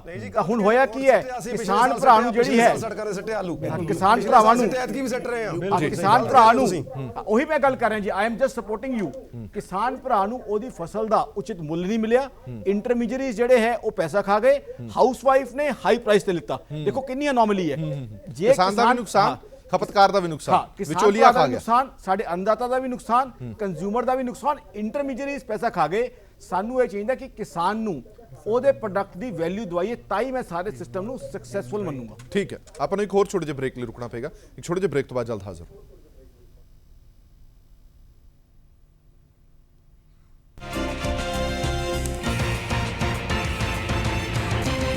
ਬ੍ਰੇਕ ਤੋਂ ਬਾਅਦ ਦਰਸ਼ਕਾਂ ਦਾ ਇੱਕ ਵਾਰ ਫਿਰ ਤੋਂ ਸਵਾਗਤ ਹੈ। ਸਾਡੀ ਵਿਚਾਰ ਚਰਚਾ ਜਾਰੀ ਹੈ, ਕੀ ਮਿਲਿਆ ਕੀ ਨਹੀਂ ਮਿਲਿਆ ਕਿਸਾਨੀ ਨੂੰ ਔਰ ਕੀ ਭਲਾ ਹੋਏਗਾ ਜਿਹੜੀਆਂ ਚੀਜ਼ਾਂ ਰੱਖੀਆਂ ਗਈਆਂ ਨੇ ਉਸ ਦੇ ਵਿੱਚ। ਮੈਂ ਜਲਦੀ ਦੇ ਵਿੱਚ ਥੋੜਾ ਜਿਹਾ ਤੁਹਾਡੇ ਤੋਂ ਪੁੱਛਣਾ ਚਾਹੁੰਦਾ ਜਨਾਬ ਕਿ ਰੂਰਲ ਮਾਰਕੀਟਿੰਗ ਲਈ 2000 ਕਰੋੜ ਰੁਪਏ ਰੱਖਣ ਦੀ ਗੱਲ ਕੀਤੀ ਗਈ ਹੈ ਜਨਰਲ ਸਾਹਿਬ, ਇਹਦਾ ਥੋੜਾ ਜਿਹਾ ਦੱਸੋ ਕਿ ਇਹਦਾ ਫਾਇਦਾ ਕਿੰਨਾ ਹੋਣ ਵਾਲਾ? Rural market infrastructure fund, agri market infra fund ਤੇ 2000 ਕਰੋੜ ਖਰਚ ਹੋਏਗਾ। ਇਹਦੇ ਵਿੱਚ ਟਾਰਗੇਟ ਕੀ ਹੈ ਕਿ ਕਿਸਾਨ ਭਰਾਵਾਂ ਨੂੰ ਮਾਰਕੀਟਿੰਗ ਕਰਨ ਦੇ ਵਿੱਚ ਆਪਣੇ ਪ੍ਰੋਡਕਟ ਦੀ ਉਹਨਾਂ ਨੂੰ ਪ੍ਰੋਪਰ ਰਿਲਾਈਜ਼ੇਬਲ ਵੈਲਿਊ ਮਿਲ ਸਕੇ। ਦੂਜਾ APMCs ਨੂੰ ਈਨਾਮ ਨਾਲ ਕਨੈਕਟ ਕੀਤਾ ਜਾਏਗਾ, ਪਲੱਸ ਲੋਨਸ ਵਾਸਤੇ ਵੀ ਪੈਸਾ ਪ੍ਰੋਵਾਈਡ ਕੀਤਾ ਗਿਆ। ਤੇ ਸਭ ਤੋਂ ਵੱਡੀ ਚੀਜ਼ ਜਿਹੜੀ ਹੈ, ਸਾਨੂੰ ਇੱਕ ਪੋਸਿਬਿਲਿਟੀ ਲੱਗਦੀ ਹੈ ਕਿ ਸ਼ਾਇਦ ਭਾਵ ਅੰਤਰ ਭੁਗਤਾਨ ਯੋਜਨਾ ਪੈਨ ਇੰਡੀਆ ਅੱਗੇ ਚੱਲ ਕੇ ਲਾਂਚ ਹੋ ਜਾਏ, ਕਿਉਂਕਿ ਸ਼ਾਇਦ ਸਰਕਾਰ ਉਸ ਲਾਈਨ ਤੇ ਅੱਗੇ ਚੱਲਣ ਦੀ ਉਹ ਕਰੇ। ਸਾਡੇ ਪੰਜਾਬ ਦੇ ਵੀਰਾਂ ਨੂੰ ਸਮਝਾਦਾ, MP ਇਸੇ ਸਰਕਾਰ ਨੇ ਮੱਧ ਪ੍ਰਦੇਸ਼ ਦੇ ਵਿੱਚ ਇਹ ਸਕੀਮ ਲਾਂਚ ਕੀਤੀ ਹੈ ਵਿਚ ਇਜ਼ ਕਾਲਡ ਭਾਵ ਅੰਤਰ ਭੁਗਤਾਨ ਯੋਜਨਾ। ਜੇ ਉਹਨੂੰ ਪੰਜਾਬੀ ਵਰਸ਼ਨ ਦਾ ਕਰਾਂ ਤਾਂ ਆਏਗਾ ਭਾ ਅੰਤਰ। ਵਾਟ ਇਟ ਮੀਨਸ ਇਜ਼ ਕਿ ਜਿਹੜੀ MSP ਹੈ ਤੇ ਜਿਹੜਾ ਕਿਸਾਨ ਭਰਾ ਜਿਸ ਚੀਜ਼ ਤੇ ਰੇਟ ਵੇਚਦਾ ਉਹਦੇ ਵਿੱਚ ਜਿਹੜਾ ਡਿਫਰੈਂਸ ਹੈ ਉਹ ਸਰਕਾਰ ਦੇਗੀ, ਡਿਫਰੈਂਸ਼ੀਅਲ ਸਰਕਾਰ ਕੰਪਨਸੇਟ ਕਰਦੀ ਹੈ। ਕਿਉਂ? ਅਸੀਂ ਇਸ ਚੀਜ਼ ਦਾ ਵੀ ਧਿਆਨ ਰੱਖਣਾ ਹੈ, ਕਿਸਾਨ ਵੀਰਾਂ ਨੂੰ ਉਚਿਤ ਮੁੱਲ ਮਿਲੇ, ਬਿਲਕੁਲ ਮਿਲੇ, ਬਟ ਨਾਲ ਦੀ ਨਾਲ MSP ਦੇ ਵਿੱਚ ਹਰ ਚੀਜ਼ ਜੇ ਲਿੱਤੀ ਜਾਏਗੀ ਤਾਂ ਸਰਕਾਰ ਦੇ ਗੋਦਾਮਾਂ ਦੇ ਵਿੱਚ ਇਕੱਠੀ ਹੁੰਦੀ ਜਾਵੇਗੀ। ਤੇ ਸਰਕਾਰੀ ਗੋਦਾਮਾਂ ਦੇ ਵਿੱਚ ਕਈ ਵਾਰ ਕੀ ਹੁੰਦਾ ਹੈ, ਅਸੀਂ ਜਾਣਦੇ ਹਾਂ, ਕਿੰਨੀਆਂ ਸਟੋਰੀਜ਼ ਅਸੀਂ ਚੈਨਲਸ ਤੇ ਦੇਖੀਆਂ, ਅਨਾਜ ਉੱਥੇ ਸੜ ਰਿਹਾ, ਉਹ ਸੜ ਰਿਹਾ। ਤਾਂ ਉਹ ਇੱਕ ਇਹੋ ਜਿਹੀ ਪ੍ਰੈਕਟੀਕਲ ਸਕੀਮ ਹੈ, ਉਹਦੇ ਨਾਲ ਕੀ ਹੈ, ਕਿਸਾਨ ਭਰਾ ਨੂੰ ਆਪਣਾ ਪ੍ਰੋਪਰ ਵੈਲਿਊ ਵੀ ਮਿਲ ਰਹੀ ਹੈ। ਸਰਕਾਰ ਦਾ ਬਹੁਤ ਜ਼ਿਆਦਾ ਪੈਸਾ ਨਹੀਂ ਲੱਗ ਰਿਹਾ, because government is not paying the entire money, ਬਿਲਕੁਲ ਠੀਕ, only the up to a certain extent. ਜਿਹੜਾ ਫਰਕ ਹੈ ਸਿਰਫ ਉਹ ਪੇ ਕਰ ਰਿਹਾ, ਫਰਕ ਦਾ ਵੀ ਕੁਝ ਐਕਸਟੈਂਟ ਤੱਕ ਜਿਹੜਾ ਪੇ ਕੀਤਾ ਜਾ ਰਿਹਾ ਹੈ। ਤਾਂ ਉਹਦੇ ਨਾਲ ਕੀ ਹੈ, ਇੱਕ ਪ੍ਰੈਕਟੀਕਲ ਸਕੀਮ ਹੈ। MP ਗਵਰਨਮੈਂਟ ਨੇ ਭਾਵ ਅੰਤਰ ਭੁਗਤਾਨ ਯੋਜਨਾ ਨੂੰ ਇੱਕ ਰੀਜ਼ਨੇਬਲ ਸਕਸੈਸ ਨਾਲ ਲਾਂਚ ਕੀਤਾ ਹੈ। ਤੇ ਮੈਂ ਸੈਂਟਰਲ ਗਵਰਨਮੈਂਟ ਨੂੰ ਰਿਕਮੈਂਡ ਕੀਤਾ ਹੈ ਕਿ ਉਹਨੂੰ ਜਿਹੜਾ ਹੈ ਨੈਸ਼ਨਲ ਵਧਾਇਆ ਜਾਵੇ, ਠੀਕ ਹੈ। ਹਰਿਆਣਾ ਦੇ ਵਿੱਚ ਵੀ ਥੋੜਾ ਜਿਹਾ ਇਹ ਸਕੀਮ ਚੱਲ ਰਹੀ ਹੈ। ਐਕਚੁਅਲੀ ਪ੍ਰੈਕਟੀਕਲੀ ਅਸੀਂ ਉਹ ਸਕੀਮ ਬਣਾਈ ਹੈ ਜਿਹੜੇ ਕਿਸਾਨ ਭਰਾਵਾਂ ਦੇ ਹੱਥ ਦੇ ਵਿੱਚ ਪੈਸਾ ਠੀਕ ਹੈ। ਦੇ ਹਰਿੰਦਰ ਸਕੀਏ। Singh this is what I ਹਾਂਜੀ, recommended Harinder to the Singh ji ਕੋਈ ਰਿਐਕਸ਼ਨ ਦੇਣਾ ਚਾਹੁੰਦੇ ਨੇ ਇਸ ਤੇ? ਜੀ ਹਰਿੰਦਰ ਜੀ। ਮੈਂ ਇੱਕ ਗੱਲ ਪੁੱਛਣੀ ਚਾਹੁੰਦਾ ਜੀ 11 ਲੱਖ ਕਰੋੜ ਰੁਪਈਆ ਇਹ ਕਹਿੰਦੇ ਕਿਸਾਨਾਂ ਨੂੰ ਕਰਜ਼ਾ ਹੋਰ ਦੇਣਾ। ਅਸੀਂ ਤਾਂ ਆਸ ਲਾਈ ਬੈਠੇ ਸੀ ਵੀ ਸਾਡਾ ਸਾਰਾ ਕਰਜ਼ਾ ਮਾਫ ਕਰਨਗੇ। ਕਰਜ਼ਾ ਲੈਣ ਜੋਗੇ ਤਾਂ ਅਸੀਂ ਰਹੇ ਹੀ ਨਹੀਂ। ਸਾਰੀਆਂ ਜ਼ਮੀਨਾਂ ਅਸੀਂ ਪਹਿਲਾਂ ਹੀ ਗਹਿਣੇ ਕੀਤੀਆਂ ਹੋਈਆਂ, ਜਿੰਨੀਆਂ ਸਾਨੂੰ ਲਿਮਟਾਂ ਸੀ ਉਸ ਜ਼ਮੀਨਾਂ ਤੇ ਚੱਕੀਆਂ ਹੋਈਆਂ ਨੇ। ਕਿਸਾਨ ਤਾਂ ਰੋਜ਼ ਖੁਦਕੁਸ਼ੀਆਂ ਕਰ ਰਿਹਾ, ਇਹ ਸਾਨੂੰ ਕਰਜ਼ਾ ਹੋਰ ਦੇਣ ਦੀ ਗੱਲ ਕਰਦੇ ਰਿਹਾ। ਆਮਦਨ ਦੁੱਗਣੀ ਕਰਨ ਦੀ ਗੱਲ ਕਰਦੇ ਆ। ਆਮਦਨ ਕਿਹੜੀ ਹੈ ਕਿਸਾਨ ਕੋ? 3500 ਰੁਪਈਆ ਤਾਂ ਇੱਕ ਕਿਸਾਨ ਨੂੰ ਆਉਂਦਾ ਇੱਕ ਮਹੀਨੇ ਦਾ। ਦੁੱਗਣੀ ਕਰਕੇ ਜਾਂ ਡੇਢੀ ਕਰਕੇ 7000 ਨਾਲ ਕੀ ਕਿਸਾਨ ਦਾ ਬਣ ਜੂ? ਅਸੀਂ ਸਾਰਿਆਂ ਨੂੰ ਪਹਿਲਾਂ ਇਹ ਕਹਿੰਦੇ ਆ ਇਹ ਗੱਲਾਂ ਛੱਡਣ, ਸਾਡਾ ਸਾਰਾ ਕਰਜ਼ਾ ਜਿਹੜਾ ਉਹ ਮਾਫ ਕਰਨ, ਫਿਰ ਜਿਹੜੀਆਂ ਬਾਕੀ ਗੱਲਾਂ ਨੇ ਤਾਂ ਸਾਨੂੰ ਜਿਹੜੀ ਕੋਈ ਆਮਦਨ ਆ ਤਾਂ ਸਾਨੂੰ ਹੋਣੀਆਂ, ਨਹੀਂ ਤਾਂ ਜੋ ਸਾਡਾ ਸਾਰਾ ਜਿਹੜਾ ਕੰਮ ਆ ਕਰਜ਼ੇ ਦੇ ਵਿੱਚ ਜੀ ਪੰਜਾਬ ਸਰਕਾਰ ਇਹ ਦਾਅਵਾ ਕਰਦੀ ਹੈ ਕਿ ਕਿਸਾਨਾਂ ਦੇ ਕਰਜ਼ੇ ਮਾਫ ਕਰ ਰਹੇ ਹਾਂ ਅਸੀਂ, ਇਹ ਕਿਸ਼ਤ ਉਤਰ ਚੁੱਕੀ ਹੈ। ਅਸੀਂ ਉਹਨਾਂ ਦੇ ਮਗਰ ਵੀ ਪਏ ਹੋਏ ਆ, ਅਸੀਂ ਉਹਨਾਂ ਨੂੰ ਵੀ ਨਹੀਂ ਛੱਡਣਾ। ਰੋਜ਼ ਅਸੀਂ ਧਰਨੇ ਮੁਜ਼ਾਹਰੇ, ਅੱਜ ਵੀ ਮੈਂ ਧਰਨੇ ਤੇ ਬੈਠ ਕੇ ਆਇਆ 4 ਘੰਟੇ ਮੈਂ ਧਰਨੇ ਤੇ ਬੈਠ ਕੇ ਆਇਆ। ਰੋਜ਼ ਅਸੀਂ ਪੰਜਾਬ ਸਰਕਾਰ ਦਾ ਪਿੱਟ ਸਿਆਪਾ ਕਰਦੇ ਆ ਤੇ ਰੋਜ਼ ਅਸੀਂ ਇਹਨਾਂ ਦਾ 13 ਮਾਰਚ ਨੂੰ ਅਸੀਂ ਦਿੱਲੀ ਵੀ ਚੱਲੇ ਆ। ਜੇ ਇਹਨਾਂ ਨੇ ਸਾਡੇ ਵਾਅਦੇ ਪੂਰੇ ਨਾ ਕੀਤੇ, 1.5 ਮਹੀਨੇ ਦਾ ਸਮਾਂ ਇਹ ਸੁਣ ਲੈਣ। ਜਿੰਦਰ ਸਾਹਿਬ ਬੈਠੇ ਨੇ, 1.25 ਮਹੀਨੇ ਤੋਂ ਬਾਅਦ ਅਸੀਂ ਦਿੱਲੀ ਘੇਰਨੀ ਆ। ਅੱਜ ਇਹ ਕਹੀ ਜਾਂਦੇ ਆ ਆਲੂ ਦਾ ਆ ਰਿਹਾ, ਤੁਹਾਡੀ ਗੱਲ ਜੇ ਨਾ ਸਾਨੂੰ ਐਮਐਸਪੀ ਪੂਰੀ ਦਿੱਤੀ, ਨਾ 1.5 ਗੁਣਾ ਦਿੱਤਾ ਤਾਂ ਅਸੀਂ ਦਿੱਲੀ ਵੀ ਘੇਰਾਂਗੇ। ਮੈਂ ਆਂਦਾ ਹਰਿੰਦਰ ਵੀਰ ਜੀ ਮੈਨੂੰ ਦੱਸ ਦਿਓ, ਚਾਹ ਲੈ ਕੇ ਮੈਂ ਆ ਜਾਊਂਗਾ ਤੁਹਾਡਾ ਸਵਾਗਤ ਕਰਨ ਵਾਸਤੇ, ਠੀਕ ਹੈ ਨਾ? ਜਿੰਨੀ ਮਦਦ ਤੁਹਾਡੀ ਹੋ ਪਾਏਗੀ ਅਸੀਂ ਕਰਾਂਗੇ। I am with you very much. ਇਹ ਜੀ ਮੁਹੱਬਤ ਨਾ ਹੀ ਆਵੇ ਤਾਂ ਜ਼ਿਆਦਾ ਵਧੀਆ। ਦੂਆ ਸਾਹਿਬ, ਜਿਹੜੀ ਗੱਲ ਮੈਂ ਮਾਰਕੀਟਿੰਗ ਦੀ ਕੀਤੀ ਸੀ ਕਿ ਮਾਰਕੀਟਿੰਗ ਦੀ ਬੜੀ ਜ਼ਰੂਰਤ ਹੈ, ਚੱਡਾ ਸਾਹਿਬ ਨੇ ਵੀ ਕਿਹਾ ਸੀ ਇਹਨਾਂ ਚੀਜ਼ਾਂ ਦੀ ਜ਼ਿਆਦਾ ਜ਼ਰੂਰਤ ਹੈ ਜੇ ਕਿਸਾਨੀ ਨੂੰ ਉੱਪਰ ਲੈ ਕੇ ਆਣਾ। ਤੁਹਾਨੂੰ ਲੱਗਦਾ ਕਿ 2000 ਕਰੋੜ ਰੁਪਈਆ ਜਿਹੜਾ ਰੂਰਲ ਮਾਰਕੀਟਿੰਗ ਸਕੀਮ ਤੇ ਖਰਚਾ ਕੀਤਾ ਜਾਣਾ, ਉਹਦੇ ਨਾਲ ਕੋਈ ਫਰਕ ਪੈਣ ਵਾਲਾ? ਬਿਲਕੁਲ ਪੈਣਾ ਜੀ। ਇਸ ਦੇ ਵਿੱਚ ਮੈਂ ਇੱਕ ਚੀਜ਼ ਵੱਲ ਤੁਹਾਡਾ ਧਿਆਨ ਖਿੱਚਣਾ ਚਾਹਨਾ ਜੀ। ਤੁਸੀਂ ਜ਼ਰਾ ਆਂਧਰਾ ਪ੍ਰਦੇਸ਼ ਹੁਣ ਜਿਹੜਾ ਤੇਲੰਗਾਨਾ ਬਣ ਗਿਆ, ਉੱਥੇ ਇੱਕ ਕਨਸੈਪਟ ਸ਼ੁਰੂ ਕੀਤਾ ਸੀ ਜਿਹੜਾ ਕਿ ਬਹੁਤ ਸਕਸੈਸਫੁਲ ਕਨਸੈਪਟ ਰਿਹਾ, ਜਿਹਨੂੰ ਕਹਿੰਦੇ ਆ ਰਾਇਤੂ ਬਾਜ਼ਾਰ। ਉਹ ਇੱਕ ਵੀਕਲੀ ਬਾਜ਼ਾਰ ਹੈ ਜਿਹੜਾ ਚੰਦਰਬਾਬੂ ਨਾਇਡੂ ਨੇ ਬਹੁਤ ਸਕਸੈਸਫੁਲੀ ਸ਼ੁਰੂ ਕੀਤਾ ਸੀ ਟੱਕਰ ਸਾਹਿਬ ਦੇ ਨਾਲ, ਜਿਹੜੇ chief immediate ex chief secretary ਰਹੇ ਨੇ। ਉਸ ਦੇ ਨਾਲ ਫਾਰਮਰਸ ਦੀ ਇਨਕਮ ਜਿਹੜਾ ਹੁਣ ਤੇਲੰਗਾਨਾ ਦੇ ਵਿੱਚ ਹੈ, ਪਹਿਲੇ ਆਂਧਰਾ ਦੇ ਵਿੱਚ ਸੀ, ਕੋਈ ਲਗਭਗ 5 ਸਾਲ ਦੇ ਵਿੱਚ 25% ਵੱਧ ਗਈ ਸੀ। ਆਪਾਂ ਆਪਣੇ ਦੇਸ਼ ਦੇ ਵਿੱਚ ਕੁਝ ਸਕਸੈਸਫੁਲ ਮਾਡਲ ਜਿਹੜੇ ਮਾਰਕੀਟਿੰਗ ਦੇ ਹੈਗੇ ਨੇ, ਉਹਨਾਂ ਨੂੰ ਕਿਉਂ ਨਹੀਂ ਸਟੱਡੀ ਕਰਦੇ, ਉਹਨਾਂ ਨੂੰ ਕਿਉਂ ਨਹੀਂ ਅੱਗੇ ਜਾ ਕੇ ਪਰਕੂਲੇਟ ਕਰਦੇ, ਜਾਂ ਉਹਨੂੰ ਐਕਸਟੈਂਸ਼ਨ ਦੇ ਥਰੂ ਜਾਂ ਟ੍ਰੇਨਿੰਗ ਦੇ ਥਰੂ ਜਾਂ ਇੱਕ ਕੇਸ ਸਟੱਡੀ ਦੇ ਥਰੂ IIM ਅਹਿਮਦਾਬਾਦ ਤੋਂ ਕਰ ਲੈਣ, ਕਿਸੇ ਹੋਰ ਇੰਸਟੀਚਿਊਟ ਤੋਂ ਕਰ ਲੈਣ, PAU ਤੋਂ ਕਰ ਲੈਣ।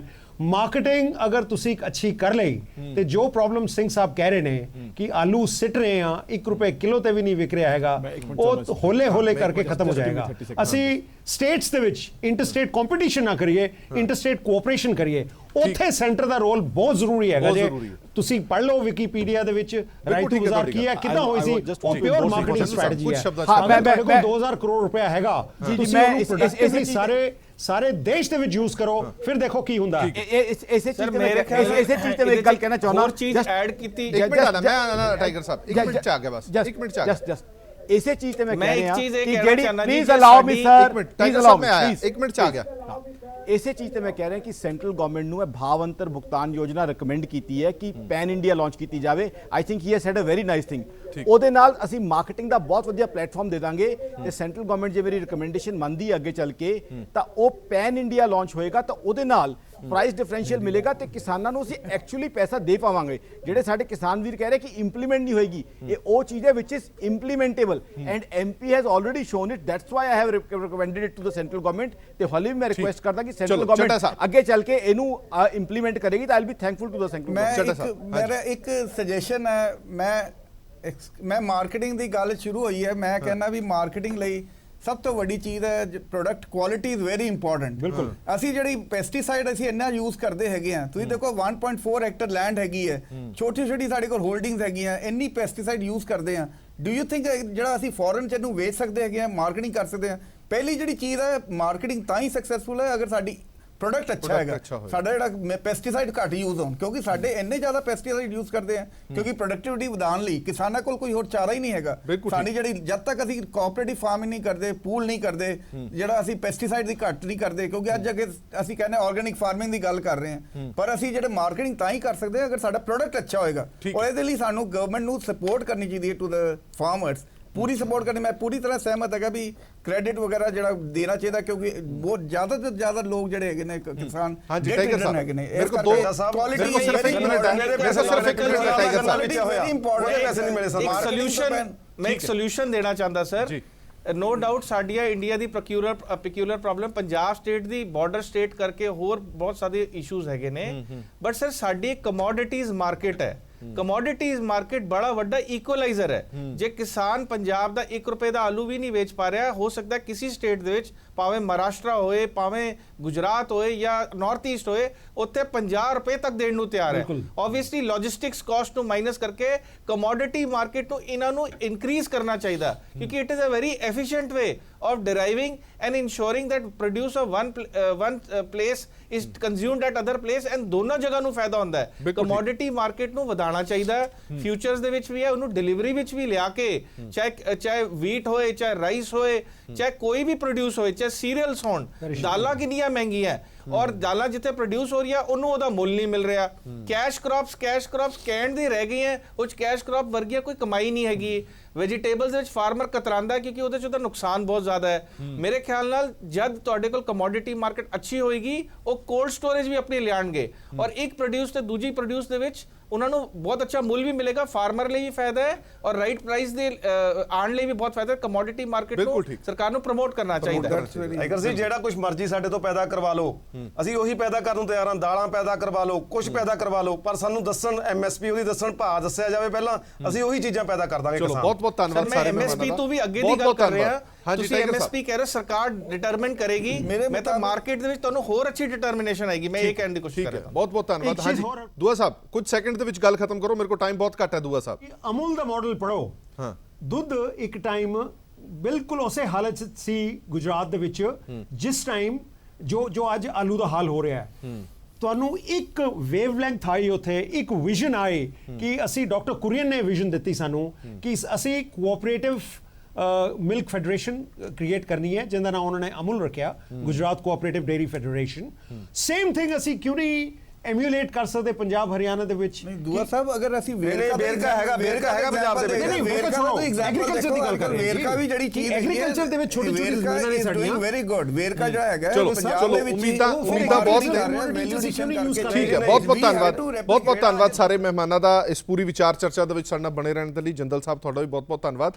ਔਰ ਜਿਹੜੀ ਗੱਲ ਭਾਵੇਂ ਕਿਸਾਨ ਵੀਰ ਵੀ ਇਹ ਮੰਨਦੇ ਨੇ ਕਿ ਸਾਡੇ ਲਈ ਰੱਖਿਆ ਤਾਂ ਬਹੁਤ ਕੁਝ ਪਿਆ, ਪਰ ਜਦੋਂ ਇੰਪਲੀਮੈਂਟੇਸ਼ਨ ਹੋਏਗੀ, ਜਦੋਂ ਤੁਸੀਂ ਮੁੱਲ ਤੈਅ ਕਰ ਲਓਗੇ, ਫਿਰ ਸਾਨੂੰ ਪਤਾ ਲੱਗੇਗਾ ਕਿ ਸਾਨੂੰ ਕੀ ਮਿਲ ਰਿਹਾ। ਫਿਲਹਾਲ ਇੱਕ ਆਸ ਤੇ ਉਮੀਦ ਦੀ ਕਿਰਨ ਜ਼ਰੂਰ ਉਹਨਾਂ ਨੂੰ ਦਿਖਾਈ ਦੇ ਰਹੀ ਹੈ। ਦੋਵੇਂ ਚੀਜ਼ਾਂ, ਐਗਰੀਕਲਚਰ ਲਈ ਜੋ ਰਿਆਇਤਾਂ ਦੀ ਗੱਲ ਕੀਤੀ ਗਈ ਹੈ, ਔਰ ਦੂਜੇ ਪਾਸੇ ਫੂਡ ਪ੍ਰੋਸੈਸਿੰਗ ਲਈ ਜਿਹੜਾ ਡਬਲ ਬਜਟ ਕਰ ਦਿੱਤਾ ਗਿਆ, ਉਸ ਦਾ ਸਿੱਧਾ ਫਾਇਦਾ ਕਿਸਾਨੀ ਤੇ ਕਿਸਾਨ ਭਰਾਵਾਂ ਨੂੰ ਹੋਣ ਵਾਲਾ ਹੈ। ਦੇਸ਼ ਦੁਨੀਆ ਦੀ ਬਾਕੀ ਖਬਰਾਂ ਲਈ ਬਣੇ ਰਹੋ PTC ਨਿਊਜ਼ ਦੇ ਨਾਲ। ਧੰਨਵਾਦ।